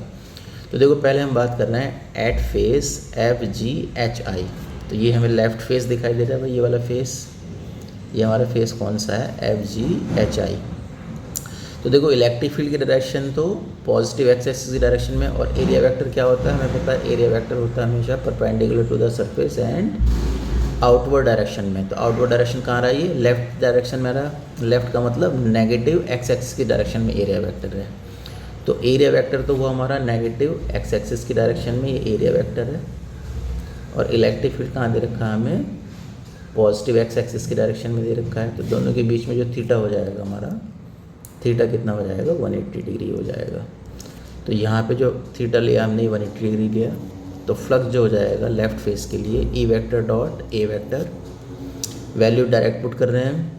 इलेक्ट्रिक फील्ड वेक्टर आपको दे रखा है कितना यहाँ पे, ये ई नॉट इंटू आई, तो ई नॉट आई रख देंगे, और एरिया हो जाएगा इसका ए स्क्वायर, और किस डायरेक्शन में, negative x axis. Negative x axis को माइनस आई लिख सकते हैं, तो ये हमारे पास हो जाएगा माइनस, और आई डॉट आई वन हो जाएगा, तो E not into A square. ये माइनस साइन तो हमने बाहर ले लिया, ये वाला माइनस साइन बाहर ले लिया भाई, और आई डॉट आई वन हो जाएगा, तो E not into A square. तो माइनस ई इंटू या ई नॉट इंटू ए स्क्वायर, ये हमारे पास क्या आया, लेफ़्ट फेस से पास होने वाला फ्लक्स आ गया। उसके बाद राइट फेस की बात करें, राइट फेस कौन सा हमारा, ये वाला पी क्यू आर एस। तो यहाँ पे देखो एरिया वेक्टर भी पॉजिटिव एक्स एक्सिस की डायरेक्शन में है हमारे पास, और जो इलेक्ट्रिक फील्ड है वो भी पॉजिटिव एक्स एक्सिस की डायरेक्शन में, दोनों आई कैप की डायरेक्शन में है। तो थीटा इस बार कितना हो जाएगा, 0। तो फाई टू कितना हो जाएगा, E vector dot A vector, और डायरेक्ट वैल्यू रखेंगे वेक्टर की, तो ई वेक्टर कितना, E not into I, area vector कितना हो जाएगा, ए स्क्वायर इंटू आई, क्योंकि एरिया हमारा कितना है फेस का, स्क्वायर फेस है, तो ए स्क्वायर, और डायरेक्शन क्या है, पॉजिटिव एक्स एक्सिस यानी आई कैप की डायरेक्शन है, आई डॉट आई वन हो जाएगा। तो ये कितना हो गया, E not is into A square. तो फाई वन लेफ्ट फेस वाला था हमारे पास minus E not A square, right face वाला आया E not into A square. Total flux कितना हो जाएगा, दोनों को ऐड करेंगे तो 0 आ जाएगा। बाकी जितने फेसेस हैं उनका ऑलरेडी 0 है, क्यों, क्योंकि लेफ्ट फेस का देखेंगे तो इसका एरिया वेक्टर भी क्या है भाई, इलेक्ट्रिक फील्ड के परपेंडिकुलर। टॉप फेस देखेंगे तो इसका वेक्टर भी क्या है, इलेक्ट्रिक फील्ड के परपेंडिकुलर। इस तरह जो फ्रंट वाला फेस है उसका भी हमारा आउटवर्ड होगा एरिया वेक्टर, तो वो भी इलेक्ट्रिक फील्ड के परपेंडिकुलर। जो हमारा बैक फेस है, रियर फेस है क्यूब का, उसका भी एरिया वेक्टर क्या हो जाएगा, डाउनवर्ड हो जाएगा, वो भी परपेंडिकुलर होगा इलेक्ट्रिक फील्ड के। तो इन चारों फेसेस का, किसका, top face, bottom face, front face and back face, इन चारों का जो एरिया वेक्टर है वो 90 डिग्री का एंगल बनाएगा इलेक्ट्रिक फील्ड से। तो इन चारों को ऑलरेडी इलेक्ट्रिक फ्लक्स जीरो है, सिर्फ लेफ्ट और राइट फेस का हमने पता किया, जो कि साइन में कैसा आया अपोजिट, एक माइनस में आया है और एक प्लस में आया है। तो ऐड करने पर टोटल फ्लक्स कितना आ जाएगा, जीरो आ जाएगा भाई। आगे उसने एक कॉन्सेप्ट में कहा कि if number of field lines entering the surface is equal to the number of field lines leaving the surface then net flux through the surface is zero. तो कोई भी इस तरह की सरफेस आपको दे रखी हो जिसमें जितनी इलेक्ट्रिक फील्ड लाइन एंटर कर रही है उतनी इलेक्ट्रिक फील्ड लाइन लीव कर रही है, तो उस केस में भी इलेक्ट्रिक फ्लक्स कितना लिया जा सकता है, सरफेस से पास होने वाला ज़ीरो लेंगे भाई हम। तो इस कॉन्सेप्ट को भी आगे यूज़ करेंगे। जैसे यहाँ पे दिखाई दे रहा है, इस सिलिंड्रिकल सरफेस से जितनी इलेक्ट्रिक फील्ड लाइन पास हो रही हैं, एंटर कर रही हैं, उतनी इलेक्ट्रिक फील्ड लाइन क्या कर रही हैं, सिलेंडर से लीव कर रही हैं। तो यहाँ पे नेट फ्लक्स कितना हो जाएगा, ज़ीरो हो जाएगा। इस तरह यहाँ क्यूब में जितनी इलेक्ट्रिक फील्ड लाइन एंटर कर रही हैं उतनी लीव कर रही हैं, तो यहाँ भी नेट फ्लक्स कितना हो जाएगा, ज़ीरो हो जाएगा। इसको वैसे भी कैलकुलेट कर सकते हैं हम। जैसे हम कहेंगे कि यहाँ पर हमारा यहाँ एरिया वेक्टर इलेक्ट्रिक फील्ड के परपेंडिकुलर, तो इसका फ्लक्स ज़ीरो। बॉटम फेस का एरिया वेक्टर परपेंडिकुलर, तो यहाँ electric flux zero. Front face का एरिया वेक्टर आउटवर्ड होगा, तो यहाँ भी परपेंडिकुलर ज़ीरो। बैक फेस का एरिया वेक्टर डाउनवर्ड होगा, ये भी परपेंडिकुलर, ये ज़ीरो हो जाएगा। लेफ़्ट फेस का एरिया वेक्टर लेफ़्ट साइड में आएगा, राइट फेस का एरिया वेक्टर राइट साइड में आएगा। तो यहाँ पे इलेक्ट्रिक फील्ड और एरिया वेक्टर के बीच में थीटा कितना हो जाएगा, 0 डिग्री। यहाँ पे इलेक्ट्रिक फील्ड और एरिया वेक्टर के बीच में कितना हो जाएगा, थीटा 180 डिग्री हो जाएगा। तो यहाँ पे फ्लक्स कैसा आएगा हमारा, नेगेटिव आएगा, कितना, E इंटू ए। और यहाँ पे फ्लक्स कैसा आएगा आपका, पॉजिटिव आएगा, कितना, E इंटू ए। तो दोनों को ऐड करेंगे तो किसी तरह से भी आप कैलकुलेट कर लेंगे भाई। तो फ्लक्स कितना आएगा, माइनस ई ए प्लस ई ए। तो वैसे भी ज़ीरो आएगा। और डायरेक्ट कॉन्सेप्ट क्या कहता है कि अगर कोई सरफेस किसी यूनिफॉर्म इलेक्ट्रिक फील्ड में रखी हुई है इस तरह से, यानी कि जितनी इलेक्ट्रिक फील्ड लाइन एंटर कर रही है उतनी लीव कर रही है, तो भी नेट फ्लक्स कितना लिया जा सकता है, ज़ीरो। इसी तरह से हम इस सिलेंडर का भी नेट फ्लक्स कितना लेंगे, ज़ीरो, क्योंकि जितनी इलेक्ट्रिक फील्ड लाइन एंटर कर रही है उतनी यहाँ पे लीव कर रही है भाई। नेक्स्ट कॉन्सेप्ट में कह रहा है, if the net charge enclosed by the surface is zero then net electric flux passing through the total surface is also zero. तो देखो यहाँ पे पहले वाले केस में जो टोटल चार्ज हमारे पास है Q टोटल, वो कितना हो जाएगा भाई, माइनस Q प्लस Q। तो Q टोटल कितना हो गया, ज़ीरो। तो इससे पास होने वाला जो फ्लक्स है वो भी कितना हो जाएगा, ज़ीरो हो जाएगा। सेकंड केस में अगर हम बात करें तो सेकंड केस में टोटल चार्ज हमारे पास कितना है, Q minus 4Q plus 3Q। तो ये भी कितना आ जाएगा, ज़ीरो। तो इस सरफेस से पास होने वाला भी फ्लक्स कितना होगा, ज़ीरो। तो अगर किसी क्लोज सरफेस से पास होने वाला फ्लक्स आपको कैलकुलेट कर रखा है, कैलकुलेट करना है, और उसके अंदर टोटल इलेक्ट्रिक चार्ज कितना है, ज़ीरो, तो उससे पास होने वाला फ्लक्स भी कितना होगा, ज़ीरो होगा। तो ध्यान रखेंगे, किसी भी क्लोज सरफेस के अंदर अगर नेट इलेक्ट्रिक चार्ज ज़ीरो है तो उस सरफेस से पास होने वाला नेट इलेक्ट्रिक फ्लक्स भी ज़ीरो होगा।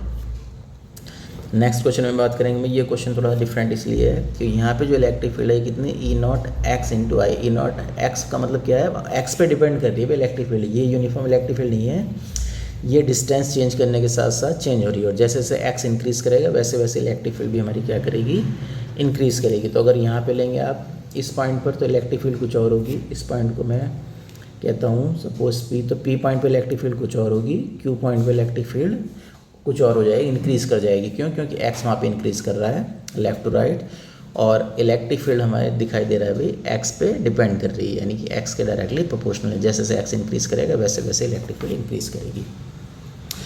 तो इस क्वेश्चन को जो कैसे सॉल्व करेंगे, पहले हमने कहा लेफ़्ट फेस की बात कर रहे हैं भाई। फेस कौन सा हमारे पास, FGHI, तो ये वाला लेफ़्ट फेस है। तो लेफ़्ट फेस के लिए हमें पता है भाई स्क्वायर है, क्योंकि क्यूब की बात हो रही है तो हर एक फेस कैसा होगा, स्क्वायर शेप में होगा। तो अगर हम P पॉइंट की बात कर रहे हैं लेफ़्ट फेस के लिए, तो P पॉइंट पे x कितना हो गया हमारा, ये ओरिजिन है भाई, ओरिजिन से P पॉइंट कितने डिस्टेंस पे है, ये A डिस्टेंस पे है।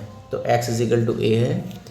इलेक्ट्रिक फील्ड हमें दे रखा है क्वेश्चन में कितना, E vector is equal to E not X into I. अब x की वैल्यू कितनी हो चुकी है, P पॉइंट पर पहुंचने के बाद ये a हो चुकी है, x is equal to a, तो यहाँ रख देंगे x की जगह a, तो a not a into I cap हो जाएगा। और एरिया वेक्टर लेफ्ट फेस का कितना होगा भाई, आउटवर्ड डायरेक्शन में और परपेंडिकुलर टू द फेस। तो ये नेगेटिव x एक्सिस की डायरेक्शन है, तो नेगेटिव x एक्सिस में क्या लगाते हैं, माइनस आई कैप लगाते हैं, तो इस डायरेक्शन को माइनस आई कैप से डिनोट करते हैं। तो वही कि हमने यहाँ पे एरिया वेक्टर कितना हो गया, minus I cap into A square, क्योंकि एरिया तो हमारा ए स्क्वायर है और डायरेक्शन क्या है, माइनस आई कैप। अब हमें फ्लक्स कैलकुलेट करना है, फ्लक्स कितना होता है, E vector dot A vector. तो ई वेक्टर की वैल्यू पुट की भाई हमने कितनी है, ई वेक्टर हमारे पास A not A into I cap, और एरिया वेक्टर कितना, minus A square into I cap. Value put करेंगे, आई डॉट आई हमारा 1 हो जाएगा, और ए स्क्वायर की ए से मल्टीप्लाई करेंगे तो ए क्यूब हो जाएगा, तो ये हो जाएगा ए नॉट इंटू ए क्यूब। इन दोनों की वैल्यू पुट की मैंने, इसकी और इसकी, तो कितना आ गया, minus A not into A cube. उसके बाद हम राइट फेस की बात करेंगे भाई, ए बी सी डी हमारा राइट फेस है, तो इसके लिए जब बात करेंगे तो यहाँ पे इलेक्ट्रिक फील्ड तो हमारा वही है भाई, E not X into I, ये दे रखा है आपको electric field E not X into आई।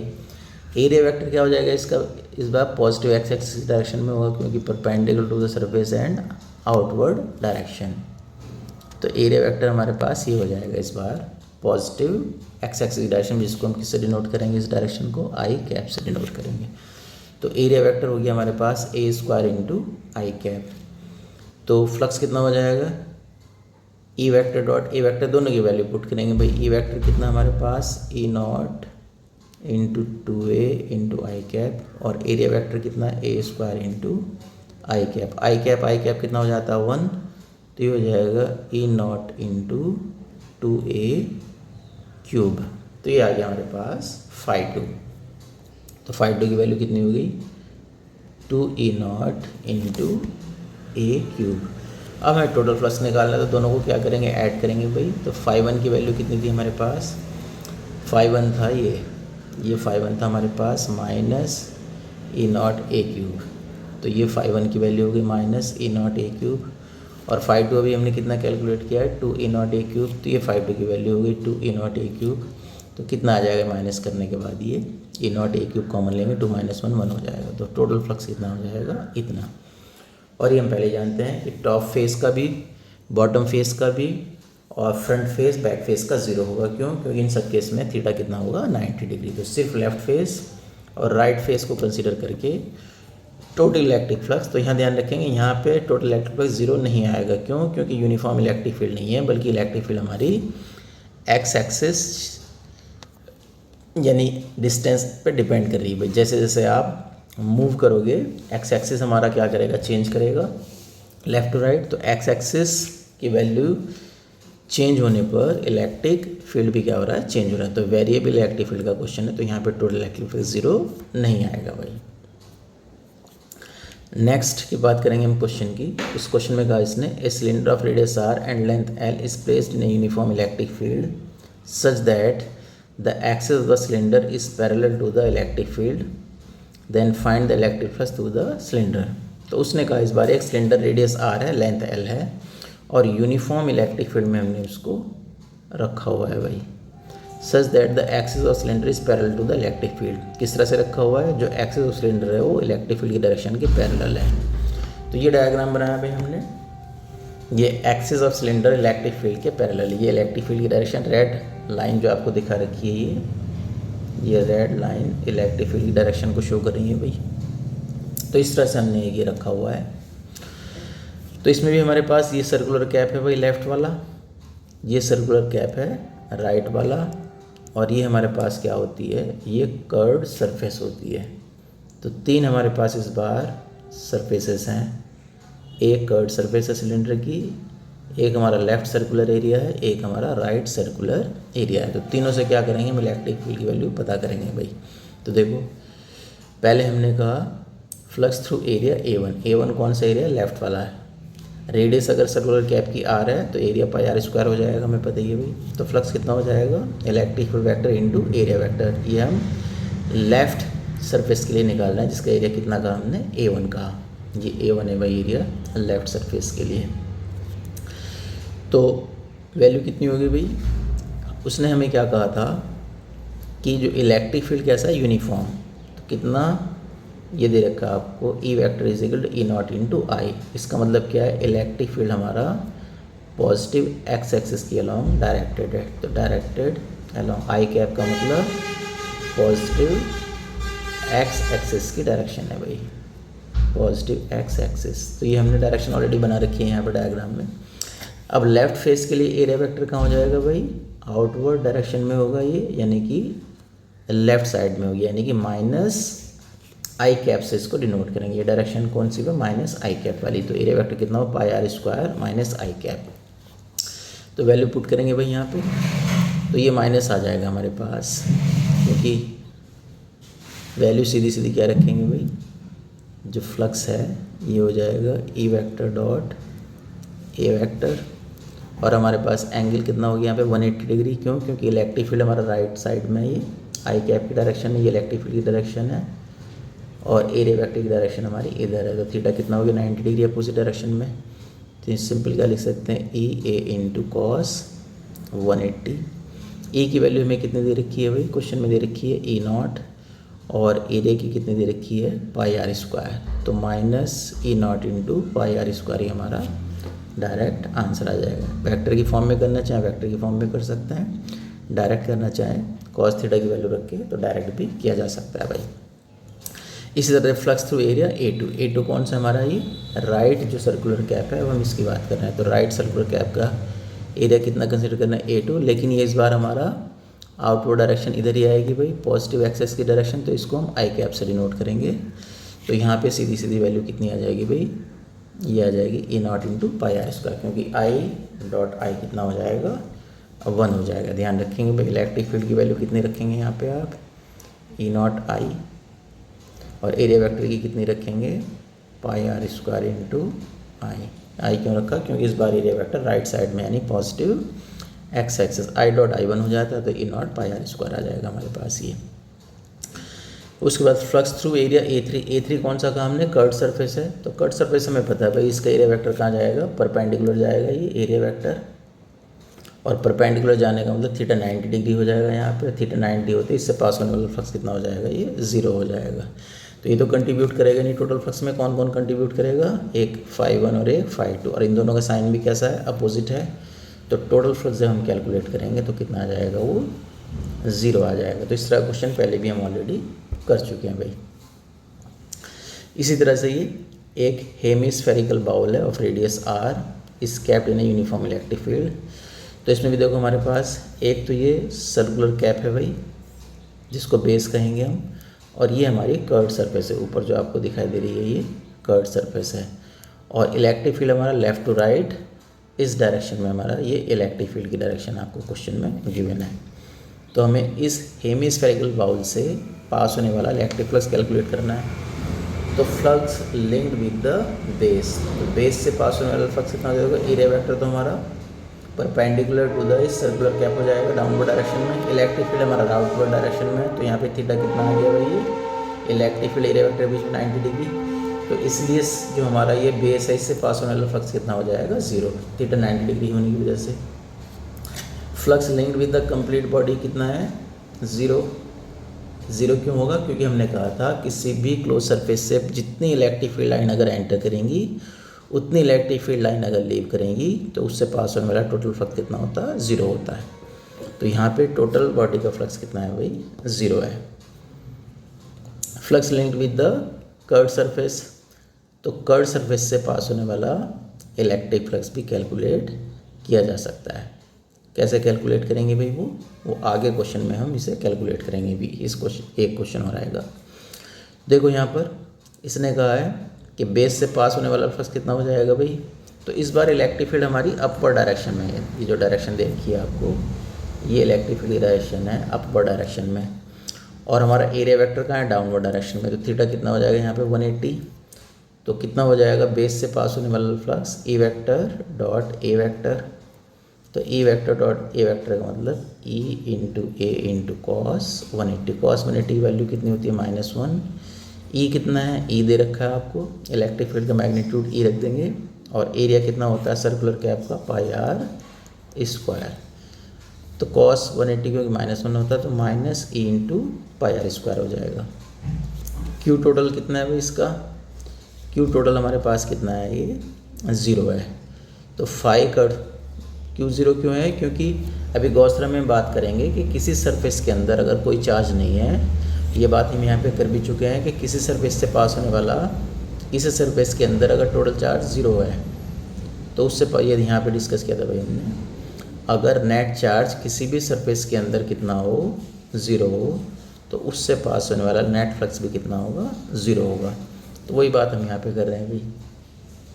हमने क्या कहा यहाँ पर कि इसके अंदर कोई चार्ज तो दे नहीं रखा हमें, तो जब नेट चार्ज हमारे पास कितना है, 0 है, तो टोटल भी फ्लक्स हमारे पास कितना हो जाएगा, 0 हो जाएगा। अब कर्व सरफेस से पास होने वाला फ्लक्स अगर हम पता करना चाहें तो पता कर सकते हैं। कैसे पता कर सकते हैं भाई, हमें पता है कि जो फाई टोटल है, फाई टोटल कितना हमारे पास 0, और हमें भी पता है फाई टोटल कितना है, इसमें दो ही तो सरफेसेस हैं भाई, एक तो ये सर्कुलर कैप है और एक कर्व सरफेस है ऊपर वाली है, ये हमारी कर्व सरफेस है।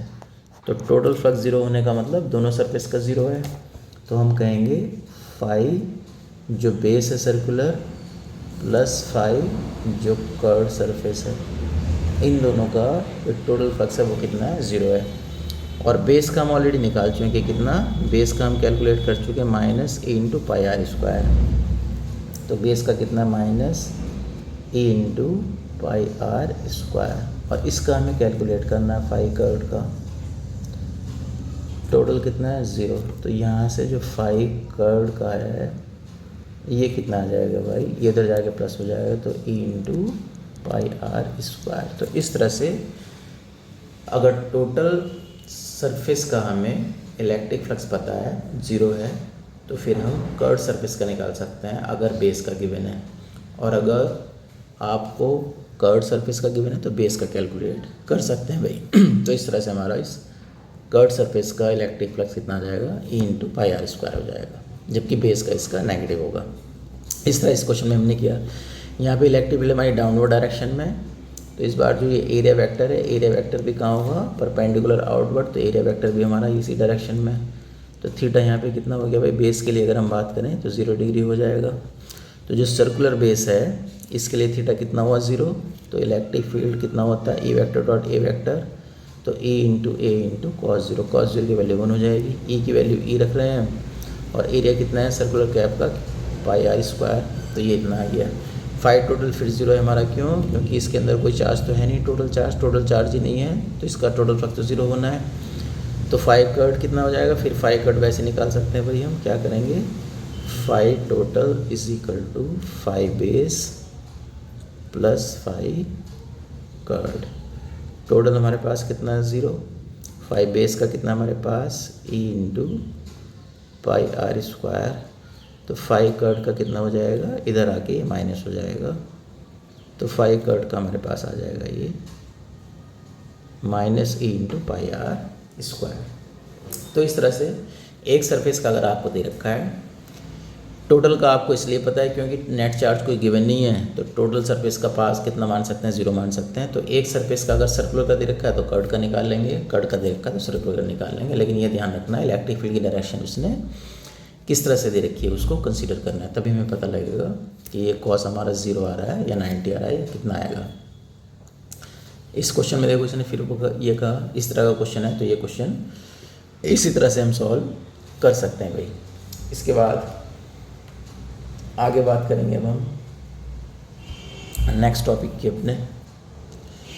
तो नेक्स्ट में उसने क्वेश्चन कहा है ये कि calculate the electric flux through a cube of side A as shown where E X. तो ई एक्स का मतलब इलेक्ट्रिक फील्ड हमारा भाई एक्स एक्सिस के लॉन्ग है ये, और इसकी वैल्यू कितनी दे रखी है, beta into X to the power 1/2। और यहाँ पे ये बीटा क्या है भाई, बीटा की वैल्यू आपको दे रखी है कांस्टेंट, इसकी वैल्यू दे रखी है 1200, और यूनिट भी आपको गिवन है यहाँ पर। और वाई एक्सिस के लॉन्ग इलेक्ट्रिक फील्ड 0 है, जेड एक्सिस के लॉन्ग इलेक्ट्रिक फील्ड 0 है, और जो साइड ए है वो कितनी है हमारे पास, 4 सेंटीमीटर है। तो ये हमें उसने क्वेश्चन में सब कुछ गिवन है, और ये हमें डायग्राम दे रखा है भाई। तो देखो अगर ये हमारे पास ओरिजिन है ओ, तो ओरिजिन से जो फ्रंट जो हमारा ये लेफ़्ट फेस है ये कितने डिस्टेंस पर है भाई, ए डिस्टेंस पर है। और इलेक्ट्रिक फील्ड हमारी कितनी है, ध्यान देंगे अगर आप, तो इलेक्ट्रिक फील्ड हमारे पास beta into X to the power 1/2, यानी कि इलेक्ट्रिक फील्ड हमारी यूनिफॉर्म नहीं है, एक्स पर डिपेंड कर रही है। तो इलेक्ट्रिक फील्ड डिपेंड कर रही है on the value of x.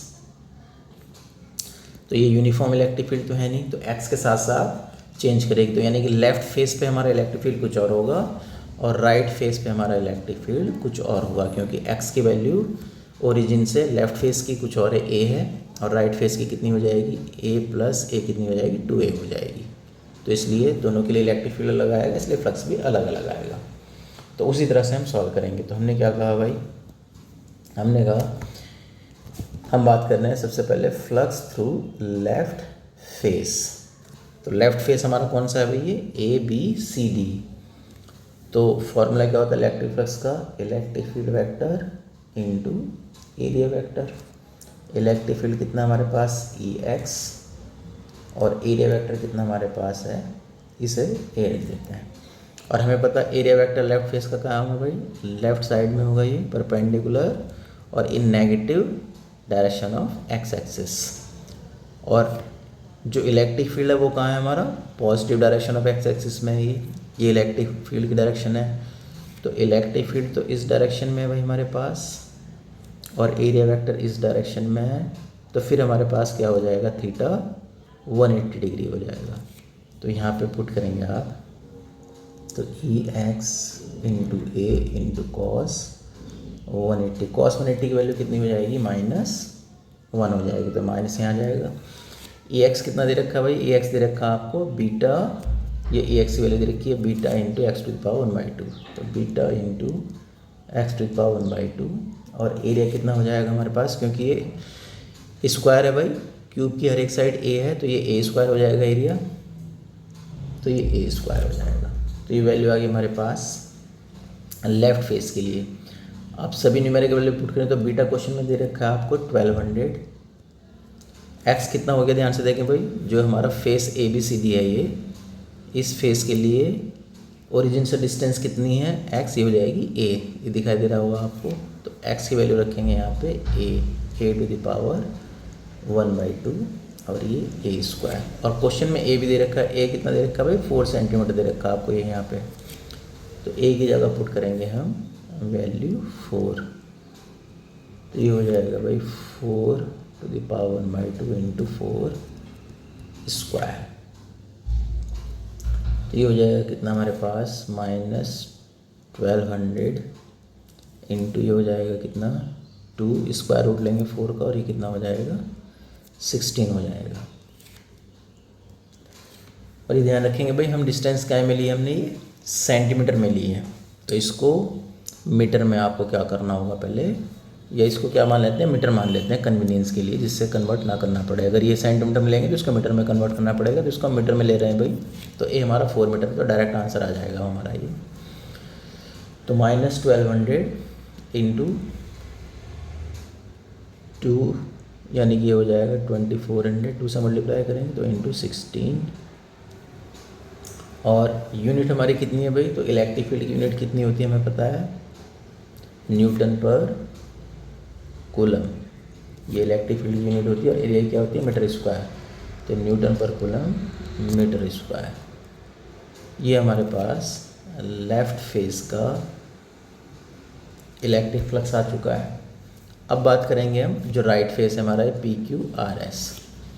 अब इसके लिए ध्यान देंगे, जो डिस्टेंस x है वो कितनी हो जाएगी भाई ओरिजिन से, a तो यहाँ पर और a यहाँ पर 2a हो जाएगी राइट फेस की जो ओरिजिन से डिस्टेंस है। इस बार x की जगह 2a लेंगे हम। तो अगर राइट फेस के लिए बात करें तो राइट फेस के लिए फिर फॉर्मूला लगाएंगे E vector dot A vector, तो EX इंटू A वेक्टर। अब EX जो हम रखेंगे यहाँ पर, ये ध्यान देना है भाई, EX क्वेश्चन में दे रखा आपको beta into X to the power 1/2, और ये कितना हो जाएगा, a² हो जाएगा। और ये ध्यान रखेंगे यहाँ पर कि इस बार हमारा जो एरिया वेक्टर है वो भी कहाँ है, पॉजिटिव एक्स एक्सिस की डायरेक्शन में भाई, और इलेक्ट्रिक फील्ड भी इसी डायरेक्शन में, तो इस बार थीटा कितना हो जाएगा, 0 डिग्री हो जाएगा यहाँ पर। तो यहाँ पर रखेंगे हम ये ई x into A into cos 0। Cos 0 की वैल्यू 1 होती है, तो बस ई एक्स की वैल्यू ये रखेंगे, ए रे की वैल्यू ये रखेंगे, कॉस 0 तो 1 हो गया। अब बीटा एक्स कितना हो गया इस बार 2a, क्योंकि ओरिजिन से डिस्टेंस एक्स की कितनी भाई, राइट फेस की ध्यान देंगे, जो राइट फेस हमारा ओरिजिन से कितने डिस्टेंस पर है, 2a डिस्टेंस पर है, a यहाँ पर है और a यहाँ पर है। तो इस बार x की जगह 2a रखेंगे हम और इंटू a स्क्वायर। बीटा की वैल्यू वही रखेंगे भाई 1200, ये 2 इंटू a कितना दे रखा है 4, और ये 4 का स्क्वायर कितना हो जाएगा 16 आ जाएगा। तो हमारे पास ये वैल्यू जो आएगी ये आएगी हमारे पास 5, राइट फेस की बात कर रहे हैं इस बार, तो 1200 इंटू ये हमारे पास 2 इंटू 4, तो 4 का तो स्क्वायर रूट आ जाएगा 2 और ये अंडर रूट 2 बचेगा अंदर, तो 2 रूट 2 हो गया इंटू ये तो 16 का 16 ही रहेगा भाई। तो ये आ जाएगा हमारे पास कितना, मल्टीप्लाई करने के बाद 3840 रूट 2 न्यूटन पर कूलम मीटर स्क्वायर। इसी तरह इसको मल्टीप्लाई करेंगे अगर हम पहले वाले को, तो ये मल्टीप्लाई करने के बाद जो हमारे पास वैल्यू आएगी -38400, यूनिट यही रहेगी हमारी। हमें निकालना नेट, ये तो हमें पता ही है भाई, टॉप फेस का 0 होगा, बॉटम का 0 होगा, फ्रंट का, बैक का, इन चारों का तो 0 होगा, सिर्फ लेफ्ट और राइट पे इलेक्ट्रिक फ्लक्स हमारा एग्जिस्ट करेगा। अब हमें निकालना है 5 टोटल, तो 5 टोटल कैलकुलेट करने के लिए क्या करेंगे हम, 5 लेफ़्ट प्लस 5 राइट, इन दोनों को, दोनों फ्लक्स को क्या करेंगे भाई, ऐड कर देंगे। तो एक हमारे पास कितना आया था, ये आया था -38400 लेफ़्ट का, और राइट का आया है 38400 रूट 2। तो ये 3840 कॉमन आएगा हमारे पास, तो यहाँ बचेगा रूट 2 -1 यूनिट न्यूटन पर कूलम मीटर स्क्वायर। तो ये हमारे पास भाई नेट इलेक्ट्रिक फ्लक्स आ जाएगा। ध्यान रखेंगे इस क्वेश्चन में जो इलेक्ट्रिक फील्ड है वो यूनिफॉर्म नहीं है, बल्कि वेरिएबल है, डिस्टेंस के साथ साथ क्या कर रही है हमारी, चेंज कर रही है। तो इस तरह से क्वेश्चन हम सॉल्व कर सकते हैं भाई। एक और क्वेश्चन देखते हैं, अच्छा क्वेश्चन है बहुत। तो इस क्वेश्चन में क्या कहा, देखो उसने हमसे, ये क्वेश्चन है, उसने कहा a non uniform electric field. तो ये इलेक्ट्रिक फील्ड इस बार फिर नॉन यूनिफॉर्म है, और कितनी है वो हमें दे रखी है भाई उसने, electric field vector is equal to 3xi + 4j। Calculate the electric flux through right face, left face, top face and bottom face of the cube. तो इसमें टॉप, बॉटम, राइट, लेफ्ट सबसे इलेक्ट्रिक फ्लक्स हमें क्या करना है, calculate करना है। तो बिल्कुल इसी तरह से करेंगे जिस तरह से हमने क्वेश्चन किया। ये हमारा लेफ़्ट फेस है भाई, लेफ़्ट फेस कितने डिस्टेंस पर है हमारा, ये 4 सेंटीमीटर पे है, कहाँ से, ओरिजिन से। तो 5 लेफ़्ट की अगर बात करें तो 5 लेफ़्ट कितना होता है, वो electric field vector into area vector. Area vector कहाँ होगा इसका, लेफ़्ट डायरेक्शन में होगा भाई, और इलेक्ट्रिक फील्ड हमें दे रखी है 3xi + 4j। तो सबसे पहले एरिया वेक्टर ले लेते हैं। एरिया वेक्टर कितना हो जाएगा, ये हमारा, ये हो जाएगा भाई लेफ़्ट फेस का एरिया वेक्टर a², और ये नेगेटिव एक्स एक्सिस डायरेक्शन में, तो -i। अब यहाँ पे वैल्यू पुट कर देते हैं भाई इसकी। तो इलेक्ट्रिक फील्ड वेक्टर क्वेश्चन में गिवन है आपको 3xi + 4j। ये तो क्वेश्चन में गिवन है इलेक्ट्रिक फील्ड की वैल्यू। और एरिया वेक्टर कितना है हमारे पास, ये आया -a²i। ये यहाँ से लिखी हमने वैल्यू एरिया वेक्टर की, -a²i। अब यहाँ पे क्या करेंगे, इसे सॉल्व करेंगे, तो इसको मल्टीप्लाई करेंगे 3xi से, तो i.i कितना हो जाता है 1। तो कितना आएगा भाई, ये 3xa आ जाएगा, a² हो जाएगा, i.i 1 हो गया, और प्लस 4j, और ये माइनस हो जाएगा, क्योंकि माइनस प्लस माइनस कर देते हैं इसको, -4j और डॉट ए स्क्वायर आई। हमें पता है जे डॉट आई का कितना हो जाएगा, 0 हो जाएगा। जे डॉट आई 0 होता है तो ये वाला टर्म तो हमारा हो जाएगा 0। तो कितना बचा हमारे पास, 5 लेफ्ट बचा 3x इंटू ए स्क्वायर। इनकी वैल्यू सब्सटीट्यूट करेंगे भाई, जो क्वेश्चन में हमें वैल्यूज़ गिवन है। तो क्वेश्चन में क्या कहा था उसने, ये डायग्राम में वैल्यू दे रखी है भाई, हर एक साइड कितनी है, 4 सेंटीमीटर। तो इसको भी क्या करें, कन्वीनियंस के लिए सबको हम 4 मीटर ले लेते हैं। तो ये भी 4 मीटर है भाई, ये 4 मीटर है, ये 4 मीटर है, ये 4 मीटर है, जिससे यूनिट कन्वर्शन ना करनी पड़े हमें। तो हमने सबको मीटर ले लिया है। अब क्या करेंगे हम, तो देखो ए कितना है हमारे पास, 4 मीटर है, और लेफ़्ट फेस के लिए एक्स भी कितना हो गया हमारे पास, 4 मीटर। तो एक्स भी 4 है लेफ़्ट फेस के लिए, और ए तो ऑलरेडी क्यूब की साइड 4 दे रखी है। तो यहाँ पे जो ये हमारे पास आया 3x ए स्क्वायर। तो 5 लेफ़्ट की वैल्यू हम यहाँ पे यूज़ कर रहे हैं कितना, 3x ए स्क्वायर। तो 3x ए स्क्वायर, तो सभी वैल्यूज अब यहाँ सब्स्टिट्यूट कर सकते हैं भाई। तो 3 इंटू एक्स भी कितना है, 4, ए स्क्वायर पे कितना हो जाएगा हमारे पास, 4 का स्क्वायर यानी कि 16 हो जाएगा। तो ये हमारे पास आ जाएगा भाई आंसर, सभी वैल्यूज सब्स्टिट्यूट करने के बाद। यूनिट क्या आएगी, ऐसा यूनिट न्यूटन पर मीटर स्क्वायर। तो ये लेफ़्ट फेस का है हमारे पास। इसी तरह से हम क्या करेंगे, डायग्राम में देखेंगे, जो राइट फेस है हमारा पी क्यू आर एस। तो राइट फेस के लिए बात करते हैं। तो राइट फेस के लिए जो फ्लक्स आएगा फार्मूला वही लगाएंगे, ई वेक्टर डॉट ए वेक्टर। इस बार ध्यान देंगे भाई, जो एरिया वेक्टर की डायरेक्शन होगी वो भी हमारी क्या होगी, पॉजिटिव एक्स एक्सिस के लॉन्ग है। तो इसका एरिया कितना हो जाएगा, ये हो जाएगा ए स्क्वायर और आई कैप। इस बार माइनस आई लेंगे हम, प्लस आई लेंगे, क्यों, क्योंकि पॉजिटिव एक्स एक्सिस की डायरेक्शन ले रहे हैं। वैल्यू पुट करेंगे यहाँ पे। तो इलेक्ट्रिक फील्ड कितना है हमारे पास, क्वेश्चन में गिवन है 3xi प्लस 4j। ये क्वेश्चन में गिवन है भाई, में 3xi प्लस 4j ये दे रखा है। और एरिया वेक्टर कितना है हमारे पास, ये आया ए स्क्वायर इंटू आई कैप। ये फिर मल्टीप्लाई करेंगे इसको, तो आई डॉट आई तो 1 हो जाएगा, तो 3x ए स्क्वायर, और ये वाला टर्म हमारे पास 4a square J dot I, ये तो 0 हो जाएगा भाई, क्योंकि ये प्रोडक्ट जे डॉट आई 0 होता है। यहाँ पे वैल्यू पुट करेंगे 3 इंटू एक्स। अब कितना हुआ, एक्स देखेंगे ध्यान से भाई। तो 4 तो ये है हमारे पास और 4 ये है, तो एक्स की वैल्यू इस बार कितनी हो जाएगी, 8 हो जाएगी। और जबकि हमारे पास जो साइड है इसकी क्यूब की, वो तो अभी भी कितनी रहेगी, 4 रहेगी, लेकिन एक्स की वैल्यू 8 हो जाएगी। 4 यहाँ पर, 4 यहाँ पे, क्योंकि हम राइट फेस ओरिजिन से लेंगे। तो टोटल कितने डिस्टेंस पर राइट फेस भाई, 4 + 4, ये 8 मीटर की डिस्टेंस पर इस बार। तो एक्स की वैल्यू रखेंगे 8, और ए क्या है, साइड ऑफ द क्यूब, ये पहले की तरह कितनी हमारे पास 4 मीटर ही है। तो 4 का स्क्वायर करेंगे तो ये आ जाएगा 3 इंटू 8 इंटू 16 आ जाएगा। ये है हमारा राइट फेस के लिए इलेक्ट्रिक प्लस। अगर आपको टोटल कैलकुलेट करना है तो टोटल आप इन दोनों को ऐड करके कैलकुलेट कर सकते हैं भाई।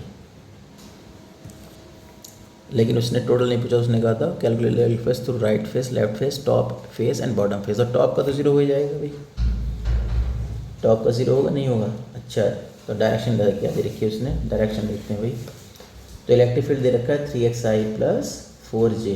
तो हम बात करेंगे भाई, हमारे पास A B Q, top face कितना है देखो, ए बी, ये टॉप फेस है ए बी क्यू पी। तो टॉप फेस की बात करते हैं हम, नेक्स्ट स्लाइड पे चलते हैं। तो फाई टॉप फेस कौन सा है, यानी कि फाई कौन सा है, A B Q P, A B Q P की बात कर रहे हैं। तो यहाँ पे फॉर्मूला तो वही लगेगा, फ्लक्स का electric field vector into area vector. Electric field फिर वही है कितनी, 3xi प्लस 4j, और एरिया कितना है टॉप फेस का भाई, ए स्क्वायर। लेकिन इस बार डायरेक्शन क्या है, ये होगा इधर, और ये किसकी डायरेक्शन है, वाई एक्सिस की डायरेक्शन है। तो यहाँ हो जाएगा ए स्क्वायर जे कैप, ये एरिया वेक्टर हो जाएगा। इस बार ध्यान रखेंगे, एरिया वेक्टर क्या होता है, perpendicular to the surface and outward direction. तो आउटवर्ड डायरेक्शन कहाँ जाएगी, अपवर्ड जाएगी इस बार। तो ये हमारे पास A square J cap area vector है, तो यहाँ पे क्या रखेंगे हम ए स्क्वायर जे कैप रखेंगे। इसे फिर सॉल्व करेंगे भाई, तो ये इससे यहाँ भी मल्टीप्लाई होगा अंदर और यहाँ भी मल्टीप्लाई होगा। यहाँ अंदर मल्टीप्लाई करेंगे तो 3x ए स्क्वायर और आई डॉट जे, तो आई डॉट जे ये वाला टर्म तो हमारा 0 हो जाएगा, प्लस 4j, अब इधर मल्टीप्लाई करना है हम, तो 4j into A square J dot J कितना होता है 1 होता है, तो ये टर्म तो 0 हो गया, तो 0 प्लस 4a स्क्वायर और जे डॉट जे कितना हो जाएगा भाई, ये हो जाएगा हमारा 1 हो जाएगा। तो ये कितना है हमारे पास 4a स्क्वायर आ गया भाई पाई टॉप का, तो 4 की जगह 4 रखेंगे, a कितना ले रखा है हमने, ये भी 4 ले रखा है, तो ये हमारे पास आ जाएगा 4 इंटू 16, तो 4 इंटू 16 का मतलब 64, और यूनिट क्या होती है, वही न्यूटन पर कूलम इंटू मीटर स्क्वायर। तो इस तरह से, इसी तरह से हम क्या करेंगे भाई, बॉटम फेस का भी इलेक्ट्रिक फ्लक्स कैलकुलेट कर सकते हैं। लेकिन बॉटम फ्लक्स में ध्यान रखना है आपको, बॉटम फेस के लिए जब आप यूज़ करोगे ई वेक्टर डॉट ए वेक्टर, तो यहाँ पे ई की वैल्यू तो रहेगी 3xi प्लस 4j सेम रहेगी, लेकिन एरिया वेक्टर जो आएगा वो कहाँ आएगा, ए स्क्वायर और माइनस जे कैप हो जाएगा, क्योंकि बॉटम वाले फेस का जो एरिया वेक्टर है डाउनवर्ड डायरेक्शन में जाएगा। डाउनवर्ड डायरेक्शन का मतलब अभी हो जाएगा माइनस जे की डायरेक्शन, नेगेटिव एक्सेस की डायरेक्शन है जिसको माइनस जे से हम डिनोट करेंगे भाई, तो ये माइनस जे हो जाएगा। तो इस बार चेंज कितना आएगा, ये वाला टर्म तो हमारा फिर 0 होगा, क्योंकि आई और जे आएगा, तो फर्स्ट टर्म तो हो जाएगा 0, और सेकंड में क्या करेंगे 4j dot A square minus J, तो इस बार यहाँ पे माइनस 4a स्क्वायर आ जाएगा, जे डॉट जे फिर 1 हो जाएगा, तो 4a स्क्वायर कितना आया था हमारे पास 64, तो ये आ जाएगा हमारे पास माइनस का 64 न्यूटन पर कूलम मीटर। तो इस तरह से हम जितने फेसेस का उसने कहा था सभी फेसेस का हमने इलेक्ट्रिक फ्लक्स कैलकुलेट कर लिया भाई।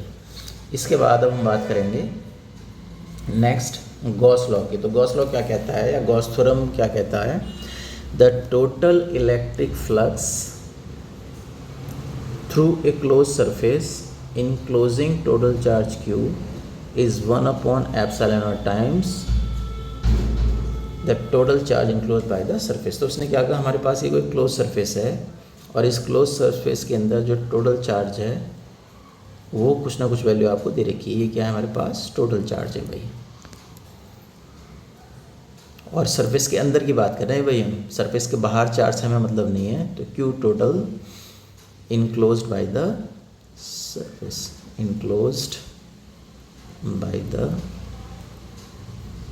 surface, total charge enclosed by the surface। तो हमें सिर्फ सरफेस के अंदर जो चार्ज है उससे मतलब है। तो अगर किसी सरफेस से इनक्लोज होने वाला टोटल चार्ज आपको नोन है तो आप उससे पास होने वाला इलेक्ट्रिक फ्लक्स पता कर सकते हैं। तो इलेक्ट्रिक फ्लक्स कितना होगा भाई, ये होगा total charge enclose by the surface upon epsilon not. तो वही हमने कहा यहाँ पे, total electric flux through A close surface enclosing total charge Q is 1 upon epsilon not times total charge enclosed by the surface. तो 1 upon epsilon not time का मतलब यही होगा भाई, 1 upon epsilon not times into Q total का मतलब Q total upon epsilon not भी इसको कहा जा सकता है। तो ये हमारा गॉस लॉ है सिंपल। बस इसमें दो बात ध्यान रखनी है, पहली कि सरफेस हमारी क्लोज होनी चाहिए और दूसरा उसके अंदर टोटल चार्ज कितना है वो आपको पता होना चाहिए। तो फिर आप उससे पास होने वाला टोटल इलेक्ट्रिक फ्लक्स इस फॉर्मूले से कैलकुलेट कर सकते हैं भाई। इम्पोर्टेंट पॉइंट ध्यान रखेंगे गॉस थ्योरम के बारे में। तो पहला पॉइंट है कि Gauss law is valid only for close surface. Open surface के लिए हम गॉस थ्योरम को डायरेक्ट इस तरह से यूज़ नहीं कर सकते, उसके लिए हमें अलग से कुछ फिर इमेजिन करना होता है, वो क्वेश्चन में फिर हम देखेंगे भाई। अगर ओपन सरफेस है तो किस तरह से गॉस लॉ लगाया जा सकता है, लेकिन ये वैलिड होता है ओनली फॉर क्लोज सरफेस। अगर क्लोज नहीं है तो उसको पहले इमेजिन करना पड़ेगा क्लोज, तब हम गॉस लॉ अप्लाई करेंगे। सेकेंड पॉइंट में कहा, if Q enclosed is positive then net flux is outward और positive. If Q enclose is negative then net flux is inward और नेगेटिव। तो इसमें ये कह रहा है कि सपोज हमारे पास ये कोई क्लोज सरफेस है भाई और एक क्लोज सरफेस ये है, वो कह रहा है कि इसके अंदर जो टोटल चार्ज है इनक्लोज्ड, वो क्यू टोटल कैसा हमारे पास पॉजिटिव है। तो यहाँ पे क्यू टोटल कैसा है, सपोज पॉजिटिव। तो इससे जो हमारा नेट फ्लक्स पास होगा वो आउटवर्ड होगा। आउटवर्ड का मतलब इलेक्ट्रिक फील्ड लाइंस हमारी आउटवर्ड डायरेक्शन में निकलेंगी भाई, इस तरह से ये। तो इलेक्ट्रिक फील्ड लाइन अगर आउटवर्ड डायरेक्शन में, तो ये कहलाएगा हमारा आउटवर्ड फ्लक्स। और आउटवर्ड फ्लक्स को क्या बोलते हैं, पॉजिटिव फ्लक्स भी बोलते हैं भाई। तो ये आउटवर्ड फ्लक्स कहलाएगा या पॉजिटिव फ्लक्स कहलाएगा। और इसका अपोजिट अगर क्यू टोटल हमारा क्या है भाई, नेगेटिव है। किसी सरफेस के अंदर, क्लोज सरफेस के अंदर टोटल चार्ज कैसा है, नेगेटिव। तो फिर जो हमारे पास इलेक्ट्रिक फील्ड लाइंस होंगी वो अंदर की तरफ आएंगी, क्योंकि हमें तक पता है इलेक्ट्रिक फील्ड की डायरेक्शन क्या होती है, टूवर्ड्स नेगेटिव चार्ज होती है। तो ये हमारा कहलाएगा इनवर्ड फ्लक्स। तो इसको हम इनवर्ड फ्लक्स कहेंगे अगर total charge enclose by the surface हमारा कैसा है, नेगेटिव है। तो ये इनवर्ड फ्लक्स कहलाएगा, और इसी को नेगेटिव फ्लक्स भी कहा जाता है। तो और नेगेटिव फ्लक्स, तो ये ध्यान रखना भाई, सेकंड पॉइंट का मतलब ये है। थर्ड पॉइंट में हमने क्या कहा, net flux depends on the net charge enclosed by the surface and the medium. तो नेट फ्लक्स किस पर डिपेंड करेगा, सिर्फ एक तो इस पर डिपेंड करेगा सरफेस के अंदर नेट चार्ज कितना है, और दूसरा मीडियम कौन सा है, एयर है या फिर कोई और सा मीडियम है। क्योंकि मीडियम चेंज करने पर हमारा फ्लक्स की वैल्यू चेंज हो जाएगी। क्यों चेंज हो जाएगी, क्योंकि फॉर्मूले में क्या आता है, देखो हमारे पास एप्सिलॉन नॉट आता है, और एप्सिलॉन नॉट किसका है, ये तो वैल्यू हमारी किसके लिए, एयर के लिए वैल्यू है। तो अगर कोई और मीडियम होगा तो फिर एप्सिलॉन नॉट नहीं बल्कि उस मीडियम का एप्सिलॉन यूज़ किया जाएगा। वो यूज़ किया जाएगा तो ऑब्वियसली फ्लक्स की वैल्यू भी क्या हो जाएगी, चेंज हो जाएगी। तो मीडियम पे डिपेंड करता है और टोटल चार्ज पे डिपेंड करता है। फोर्थ पॉइंट में कहा उसने, the flux is independent of the shape and size of the surface. तो इस पॉइंट का क्या मीनिंग है भाई, इसका मतलब ये है कि सपोज हमारे पास एक सरफेस ये है, एक सरफेस ये है, और एक सरफेस ये है। तो तीनों हमारे डिफरेंट डिफरेंट साइज़ की है भाई। सपोज इसकी रेडियस आपको कुछ दे रखी है, इसकी रेडियस कुछ दे रखी है, और इसकी रेडियस कुछ और आपको गिवन है। आपने कहा ये आर हमारे पास कितनी है, 2 सेंटीमीटर, यहाँ पे आर हमारे पास कितनी है, 5 सेंटीमीटर, और यहाँ पे सपोज आर हमारे पास कितनी है, 8 सेंटीमीटर। लेकिन जो टोटल चार्ज है वो इसके अंदर भी क्यू टोटल कितना है, 1 कूलम, क्यू टोटल इसके अंदर भी कितना है, 1 कूलम, और क्यू टोटल इसके अंदर भी कितना है, 1 कूलम है। तो हमारे पास जो इलेक्ट्रिक फ्लक्स का फॉर्मूला होता है, इलेक्ट्रिक फ्लक्स हमारे पास कितना होता है भाई, total charge enclose by the surface upon epsilon not.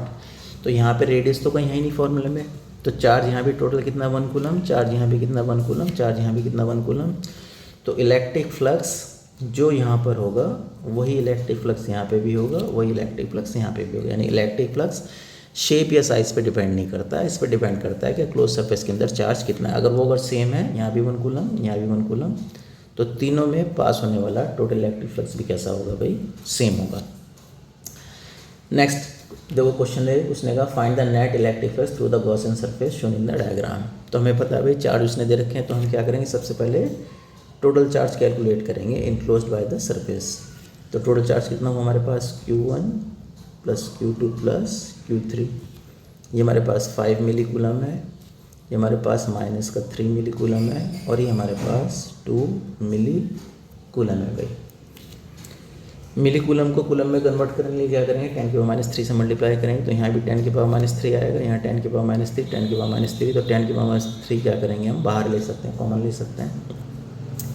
तो 5 - 3 + 2 इंटू 10 की पावर -3। अब काय में हो गया, कूलम में हो गया भाई, पहले मिली कूलम में हो। तो ये हमारे पास आ जाएगा भाई 5 और 2 7 -3 4। तो 4 इंटू 10 की पावर -3 कूलम। ये क्यू टोटल पता लग गया।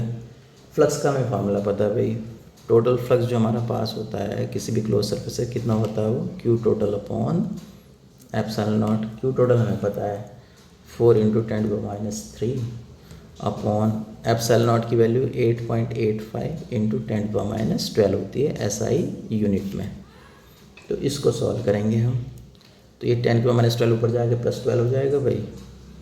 तो ये वैल्यू जो आएगी सॉल्व करने के बाद 4.52 इंटू 10 की पावर 8 न्यूटन पर कूलम मीटर स्क्वायर। ये हमारे पास नेट फ्लक्स आ जाएगा। तो सीधा सीधा फार्मूला बेस्ड क्वेश्चन था भाई। तो थ्योरम का हमने फार्मूला यूज़ किया भाई। क्या फार्मूला है कि किसी भी क्लोज सरफेस से पास होने वाला नेट इलेक्ट्रिक फ्लक्स कितना होगा, Q total upon epsilon not. और टोटल कौन सा लेंगे चार्ज हम, जो कि सरफेस के अंदर हो, जिसे सरफेस ने इनक्लोज किया हुआ हो। इसी तरह से अब नेक्स्ट क्वेश्चन की बात करेंगे भाई हम।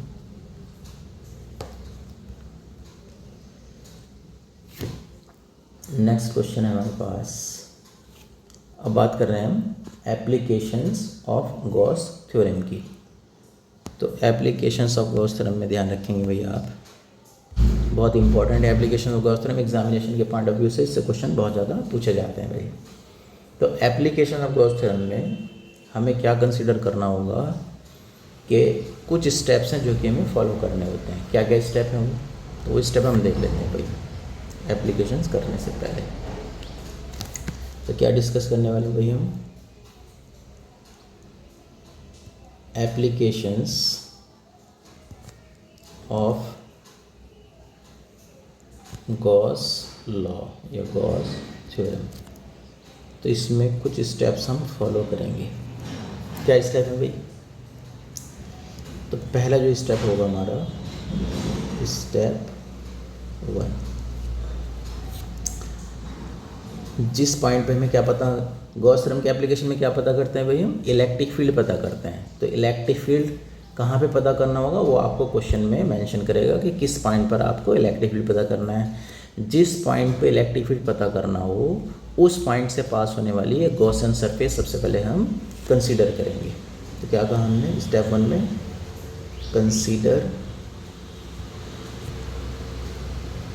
ए Gaussian surface through the point at which electric field is required। तो जिस पॉइंट पर आपको इलेक्ट्रिक फील्ड डिटरमिन करनी है उस पॉइंट से पास होने वाली गॉसियन सरफेस सबसे पहले हम कंसीडर करेंगे। गॉसियन सरफेस होती क्या है भाई, तो यहाँ पे ब्रैकेट में लिख रहे हैं the surface at which the value of electric field at each point is constant and direction of electric field is perpendicular to the surface। तो ऐसी सरफेस जिसके हर एक पॉइंट पे इलेक्ट्रिक फील्ड कांस्टेंट हो और इलेक्ट्रिक फील्ड की direction perpendicular to the surface हो, ऐसी सरफेस को गॉसियन सरफेस कहा जाता है। तो सबसे पहला स्टेप क्या रहेगा भाई एप्लीकेशन ऑफ गॉस थ्योरम में, कि एक गॉसियन सरफेस हम कंसीडर करेंगे उस पॉइंट से पास होने वाली जिस पॉइंट पर हमें इलेक्ट्रिक फील्ड कैलकुलेट करना है। स्टेप 2 में क्या करेंगे भाई हम, स्टेप 2 में हम जिस पॉइंट पर हमें इलेक्ट्रिक फील्ड पता करना है उस पॉइंट पर एक स्मॉल एरिया एलिमेंट कंसीडर करेंगे। तो consider a small area element at the point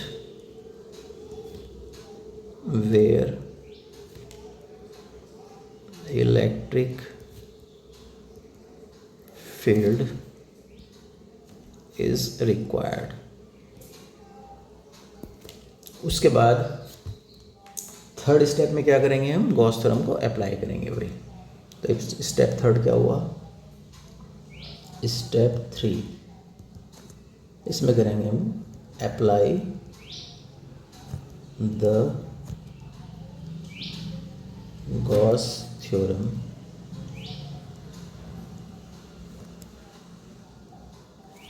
and integrate,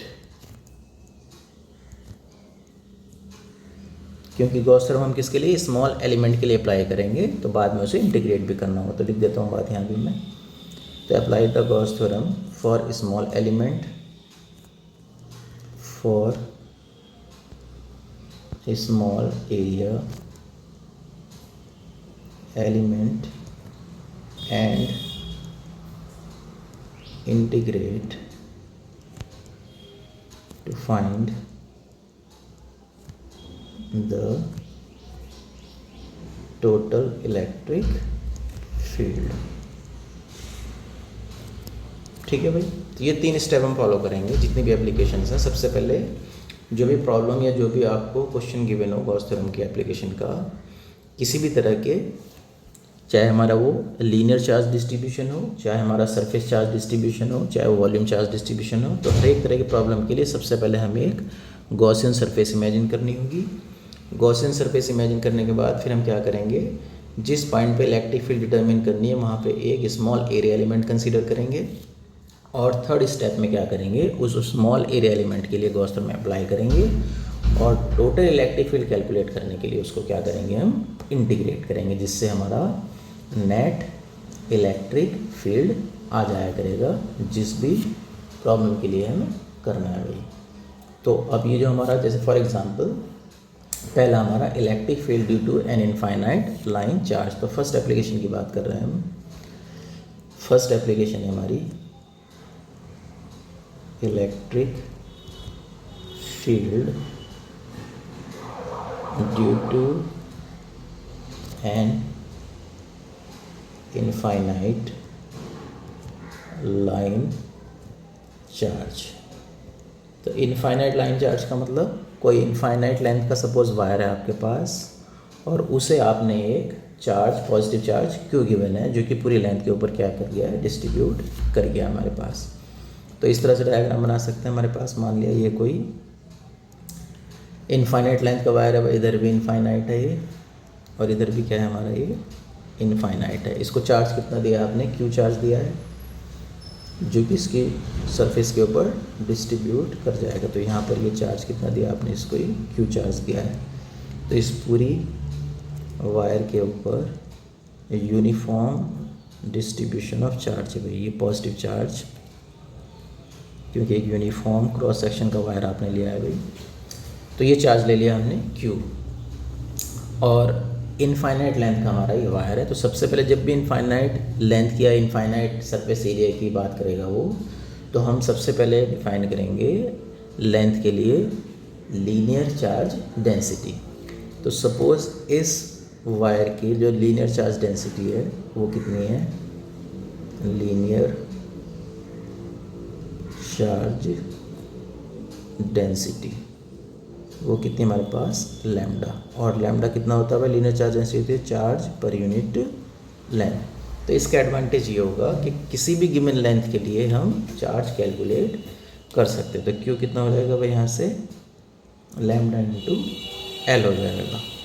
तो जिस लेंथ के लिए हम बात करेंगे, अगर लेंथ एल ले रहे हैं तो चार्ज क्यू हो जाएगा, लेंथ कोई दूसरी लेंगे तो उसका भी चार्ज कैलकुलेट लैम्डा से मल्टीप्लाई करके किया जा सकता है भाई। अब ये जो हमें लीनियर चार्ज दिया है, तो सबसे पहला स्टेप क्या था हमारा, consider a Gaussian surface through a point eight which electric field is required. तो सपोज उसने हमसे क्या कहा, उसने कहा कि आपको इस पॉइंट से, ये पॉइंट है भाई यहाँ पे पॉइंट पी, इस पॉइंट पर आपको इलेक्ट्रिक फील्ड डिटरमिन करना है। और सपोज इस पॉइंट की इस वायर से डिस्टेंस कितनी भी, परपेंडिकुलर डिस्टेंस, ये स्मॉल आर कहा मैंने, तो आर डिस्टेंस पे पॉइंट है।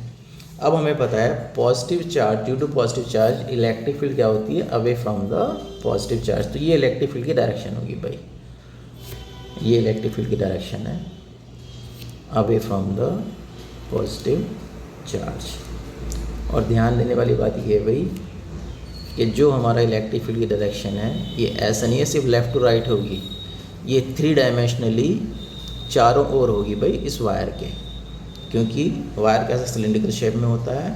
तो इमेजिन करेंगे हम कि इलेक्ट्रिक फील्ड उस सिलेंडर के चारों ओर होगी हर एक डायरेक्शन में, लेकिन आउटवर्ड होगी, आउटवर्ड टू द सिलेंडर। ये इलेक्ट्रिक फील्ड की डायरेक्शन है भाई। तो ये किसकी डायरेक्शन दिखाई हमने यहाँ पे, इलेक्ट्रिक फील्ड। तो सिलेंड्रिकल वायर के चारों ओर इलेक्ट्रिक फील्ड एग्जिस्ट करेगी। अब हमने क्या कहा, ये जो पी पॉइंट है आर डिस्टेंस पर है भाई ये इस वायर से, तो पी पॉइंट से पास होने वाली हम एक ऐसी सरफेस इमेजिन करेंगे जिसके हर एक पॉइंट पे इलेक्ट्रिक फील्ड की वैल्यू कांस्टेंट भी हो और जिस सरफेस के इलेक्ट्रिक फील्ड की डायरेक्शन क्या होनी चाहिए, परपेंडिकुलर होनी चाहिए। तो हमने क्या कंसीडर किया, तो देखो सिलिंड्रिकल वायर है तो इसके चारों ओर एक क्लोज सरफेस अगर इमेजिन करें तो एक सिलिंड्रिकल सरफेस इमेजिन कर सकते हैं। तो हमने क्या कहा, यहाँ पर एक सिलिंड्रिकल सरफेस इमेजिन की इस पॉइंट पी से पास होने वाली, भाई इस पॉइंट, ये पॉइंट पी है सपोज, तो पॉइंट पी से पास होने वाली एक सिलेंडर का सरफेस हमने इमेजिन की। रेडियस कितनी है सिलेंडर की, आर हो जाएगी। अब देखो ध्यान से, क्योंकि आर रेडियस का सिलेंडर हमने इस तरह से इमेजिन किया है कि जो हमारा ये वायर है, ये वायर कहाँ पे भाई, ये कंसेंट्रिक है with the axis of the cylinder. तो अब जब ये इस सिलेंडर के एक्सिस के कंसेंट्रिक हो गया वायर, तो पॉजिटिव चार्ज तो सेंटर पे होगा सिलेंडर के, तो इस सिलेंडर की जो ये कर्व सरफेस है वो वायर से कितने डिस्टेंस पे हो गई भाई, सभी पॉइंट आर डिस्टेंस पे हो गई। तो जब हमारा हर एक पॉइंट इस कर्व सरफेस का वायर से पॉजिटिव चार्ज से सेम डिस्टेंस पे है, तो हर एक पॉइंट पे इलेक्ट्रिक फील्ड भी कैसी हो जाएगी, सेम हो जाएगी। तो इस सिलेंडर की कर्व सरफेस के हर एक पॉइंट पे इलेक्ट्रिक फील्ड कांस्टेंट हो गया, और इलेक्ट्रिक फील्ड क्या होता है, पॉजिटिव चार्ज से अवे होता हमेशा, तो ये इलेक्ट्रिक फील्ड की डायरेक्शन होगी। तो इलेक्ट्रिक फील्ड कैसा दिखाई दे रहा है हमें, परपेंडिकुलर भी दिखाई दे रहा है, क्योंकि इलेक्ट्रिक फील्ड क्या है, रेडियली आउटवर्ड है, हमें पता है रेडियस क्या होती है, हमेशा कर्व सरफेस के परपेंडिकुलर होती है। तो हमारे दोनों क्राइटेरिया फुलफिल हो गए भाई कि इलेक्ट्रिक फील्ड की वैल्यू सरफेस के हर एक पॉइंट पे कांस्टेंट भी होनी चाहिए और इलेक्ट्रिक फील्ड की डायरेक्शन एरिया के परपेंडिकुलर भी होनी चाहिए। तो ये हमारी कैसी होगी भाई, गॉसियन सरफेस होगी। तो ये जो हमने सिलिंड्रिकल सरफेस बनाई है, ये सरफेस कैसी आ गई भाई, हमारी गॉसियन सरफेस आ गई। तो इस सिलिंड्रिकल सरफेस को क्या कहेंगे, गॉसियन सरफेस कहेंगे। लेकिन ध्यान ये रखना, इलेक्ट्रिक फील्ड हमारा सिर्फ कर्व सरफेस से पास होगा भाई। ये हमारी कौन सी सरफेस है, कर्व सरफेस है, तो इससे तो इलेक्ट्रिक फील्ड पास होगा। जो हमारे सर्कुलर कैप है, ये टॉप वाला सर्कुलर कैप है, ये बॉटम वाला सर्कुलर कैप है, तो इनका एरिया वेक्टर कहाँ जाएगा भाई, इसका एरिया वेक्टर जाएगा डाउनवर्ड डायरेक्शन में, क्योंकि आउटवर्ड होता है area vector perpendicular to the surface, और ये perpendicular to the surface outward कहाँ जाएगा, अपवर्ड डायरेक्शन में। तो यहाँ भी इलेक्ट्रिक फील्ड एरिया वेक्टर के बीच में एंगल कितना हो जाएगा, 90 डिग्री, और यहाँ भी इलेक्ट्रिक फील्ड, ये इलेक्ट्रिक फील्ड की डायरेक्शन है भाई, यहाँ भी इलेक्ट्रिक फील्ड एरिया वेक्टर के बीच में एंगल कितना हो जाएगा, 90 डिग्री हो जाएगा। तो इलेक्ट्रिक फील्ड इस सर्कुलर कैप में भी कितनी हो जाएगी भाई, 0 हो जाएगी। क्यों, क्योंकि एरिया वेक्टर हमारा 90 डिग्री है, तो फ्लक्स यहाँ पे कितना हो जाएगा, 0। इस तरह से फ्लक्स हमारा टॉप वाले में भी कितना हो जाएगा, 90 डिग्री होने की वजह से 0 हो जाएगा। तो हम टॉप फेस और बॉटम फेस को तो कंसीडर नहीं करेंगे, सिर्फ किसको कंसीडर करेंगे, हम कर्व सरफेस को कंसीडर करेंगे। तो हमारा पहला स्टेप क्या था भाई, कंसीडर है गॉसियन सरफेस। तो गॉसियन सरफेस हम कंसीडर कर चुके हैं, जिसके हर एक पॉइंट पे इलेक्ट्रिक फील्ड सेम भी है और इलेक्ट्रिक फील्ड डायरेक्शन सरफेस के परपेंडिकुलर भी है। अब हम कंसीडर करेंगे भाई, अब सेकंड स्टेप की बात करेंगे। सेकंड स्टेप में क्या कहा, consider a small area element at the point where electric field is required. तो हमें पी पॉइंट पर इलेक्ट्रिक फील्ड चाहिए, तो यहाँ पे एक स्मॉल एरिया एलिमेंट हमने कंसीडर किया। तो ये क्या हुआ, एक स्मॉल एरिया एलिमेंट, और एरिया वेक्टर क्या होता है हमें पता है भाई, आउटवर्ड डायरेक्शन में होता है। तो ये हमारे पास डी ए हो गया एरिया वेक्टर इस स्मॉल एरिया एलिमेंट के लिए। अब यहाँ पे दिखाई दे रहा है इलेक्ट्रिक फील्ड भी आउटवर्ड डायरेक्शन में भाई, और एरिया वेक्टर भी आउटवर्ड डायरेक्शन में, और दोनों परपेंडिकुलर हैं, क्योंकि एरिया वेक्टर भी परपेंडिकुलर टू द सरफेस है और इलेक्ट्रिक फील्ड भी यहाँ पे परपेंडिकुलर टू द सरफेस है। तो यहाँ पे थीटा कितना हो जाएगा, दोनों के बीच में 0 डिग्री हो जाएगा, एरिया वेक्टर और इलेक्ट्रिक फील्ड के बीच में एंगल। तो अब इस स्मॉल एरिया एलिमेंट के लिए हम गॉस थ्योरम को अप्लाई कर सकते हैं। तो गॉस थ्योरम क्या है भाई, हम कहेंगे applying Gauss theorem for small area element. तो गॉस थ्योरम क्या कहती है, गॉस थ्योरम कहती है कि इलेक्ट्रिक फ्लक्स कितना होता है, total charge enclosed by the surface. लेकिन हमें लेना स्मॉल एरिया एलिमेंट के लिए, तो यहाँ पे फ्लक्स भी क्या लेंगे, स्मॉल फ्लक्स लेंगे, कितना, उसे d फाई से डिनोट करेंगे। तो स्मॉल फ्लक्स कितना होगा, d phi is equal to total charge enclose by the surface, तो Q total enclose by the surface upon epsilon naught, ये फॉर्मूला होता है भाई हमारे पास। और अगर आपको टोटल फ्लक्स निकालना तो इसे क्या करेंगे हम, इंटीग्रेट करेंगे, थर्ड स्टेप की बात है। तो ये हमारा सेकंड स्टेप हुआ, हमने गॉस थ्योरम को अप्लाई किया भाई। अब गॉस थ्योरम अप्लाई करने के बाद हमें ये देखना है कि Q टोटल चार्ज इनक्लोज जो है ये कितना होगा। तो हमारे पास जो ये सिलेंड्रिकल सरफेस है इसके अंदर इनक्लोज चार्ज अगर आपको कैलकुलेट करना तो यहाँ पे दिखाई दे रहा है भाई। अगर इस सिलेंडर की लेंथ आप कितनी कंसीडर कर रहे हैं, L कंसीडर कर रहे हैं, ये सिलेंडर की लेंथ है भाई L, और इस वायर की जो आपने लीनियर चार्ज डेंसिटी कितनी ली है, लैम्डा, तो L लेंथ के लिए चार्ज कितना हो जाएगा भाई, देखो लीनियर चार्ज डेंसिटी कितनी है, Q अपॉन L लेंथ के लिए, तो यहाँ से चार्ज कितना आ जाएगा, लैम्डा इंटू L आ जाएगा। तो इस सिलेंडर के अंदर जो टोटल चार्ज आएगा वो कितना आ जाएगा, लैम्डा इंटू L हो जाएगा। L लेंथ का अगर सिलेंडर आप कंसीडर कर रहे हैं, क्यों, क्योंकि लीनियर चार्ज डेंसिटी लैम्डा है। लीनियर चार्ज डेंसिटी का मतलब चार्ज पर यूनिट लेंथ, तो जितनी लेंथ का आपको चाहिए उस लेंथ से मल्टीप्लाई करेंगे लैम्डा को तो चार्ज आ जाएगा। तो हमारे पास सिलेंडर L लेंथ का है तो इसके अंदर ऑब्वियस है वायर भी कितना L लेंथ का ही होगा, तो इसके लिए हमारे चार्ज कितना आ जाएगा, लैम्डा इंटू L आ जाएगा। तो ये हो जाएगा हमारे पास lambda into L upon epsilon not. और ये पूरे सिलेंडर के लिए कंसीडर कर रहे हैं हम, तो पूरे सिलेंडर के लिए कंसीडर करने का मतलब अब इसे हम क्या लिख सकते हैं, ऐसे लिख सकते हैं, और इसे क्या लिखेंगे, फाई लिख सकते हैं भाई, कंप्लीट सिलेंडर के लिए, क्योंकि लेंथ किसकी यूज़ कर रहे हैं हम, L कंप्लीट सिलेंडर की। तो कंप्लीट सिलेंडर के लिए फाई कितना हो जाएगा, lambda L upon epsilon not हो जाएगा भाई। एक तो ये ध्यान रखेंगे। दूसरा जो फ्लक्स है, फ्लक्स का दूसरा फार्मूला क्या होता है भाई, फ्लक्स का एक और फार्मूला क्या होता है हमारे पास, जैसे हमने कहा था कि D phi is equal to कितना होता है, Q total upon epsilon naught होता है, ये पढ़ा था हमने। या सिंपल इसको फाई कह दो अगर टोटल आपको चार्ज दे रखा है। तो फ्लक्स का फॉर्मूला होता है total flux enclose by a surface is equal to total charge enclose by the surface upon epsilon naught. लेकिन फ्लक्स का एक फॉर्मूला हमने पढ़ रखा है, E vector dot A vector, ये फॉर्मूला ही पढ़ा हुआ हमने, Q अपॉन एप्सिलॉन नॉट। तो यहाँ से इस फ्लक्स की जगह ये वाला फॉर्मूला आप पुट कर सकते हैं। फ्लक्स की डेफिनेशन से क्या होता है भाई, scalar product of electric field vector into area vector, तो ये यहाँ पे हम पुट कर सकते हैं फ्लक्स की जगह। तो ये हो जाएगा E vector dot A vector, और राइट साइड में हमारा वही है lambda into L upon epsilon naught. अब यहाँ पे हम देखेंगे भाई, इसे लिख सकते हैं E into A into cos theta. तो थीटा हमने देख लिया, देखो यहाँ पे भाई थीटा कितना हमारे पास, ये 0 डिग्री है, electric field vector A vector के बीच में यहाँ कॉस 0 आ जाएगा, और यहाँ पे lambda into L upon epsilon not आ जाएगा भाई। कॉस 0 की वैल्यू 1 हो जाएगी, तो ये E into A is equal to lambda L upon epsilon naught. अब एरिया कौन सा लेना है भाई, कौन से सरफेस की बात कर रहे हैं हम, कर्व सरफेस की बात कर रहे हैं, क्योंकि हमारा जो सर्कुलर कैप है टॉप बॉटम, वहाँ तो इलेक्ट्रिक फील्ड है ही नहीं, तो सिर्फ किसकी बात कर रहे हैं, कर्व सरफेस की, क्योंकि इलेक्ट्रिक फील्ड सिर्फ हमारी कहाँ से पास हो रही है भाई, कर्व सरफेस से पास हो रही है। तो एरिया भी किसका लेंगे हम, कर्व सरफेस का लेंगे। तो एरिया किसका है, ये कर्व सरफेस ऑफ सिलेंडर, और सिलेंडर की कर्व सरफेस का एरिया कितना होता है ये हम जानते हैं भाई, 2πr_L होता है। तो ये हो जाएगा E इंटू 2πr_L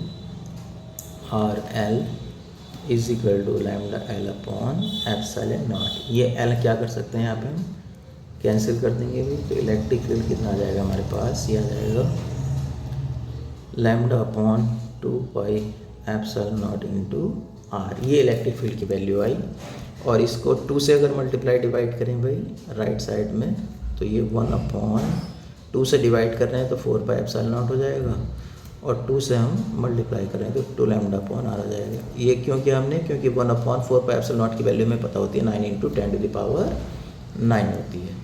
तो हमारे पास इलेक्ट्रिक फील्ड इतना आ जाएगा 1/4π epsilon not into 2 lambda upon R, जहाँ पे लैम्डा क्या है भाई, लैम्डा है linear charge density of the wire, जो वायर आपको दे रखा है उसकी लीनियर चार्ज डेंसिटी है। तो इस तरह से हम डिफरेंट प्रॉब्लम्स में गॉस थ्योरम अप्लाई करके इलेक्ट्रिक फील्ड पता कर सकते हैं भाई। तो स्टेप क्या रहेंगे, स्टेप आपको ध्यान रखना है हर एक केस में। तो हमें इलेक्ट्रिक फील्ड ड्यू टू अब plane infinite sheet of charge पता करनी है, इस तरह से electric field due to a spherical shell पता करनी है, तो वो हम करेंगे भाई नेक्स्ट क्लास में। तो मेथड लेकिन हमारा यही रहेगा, स्टेप्स हमारे सेम रहेंगे। तो अगर लेक्चर आपको पसंद आया हो भाई तो चैनल को आप क्या करें, सब्सक्राइब भी करें, वीडियो को जितना ज़्यादा शेयर कर सकते हैं शेयर करें। फिर तो नेक्स्ट क्लास में बाकी एप्लीकेशंस हम डिस्कस करेंगे भाई।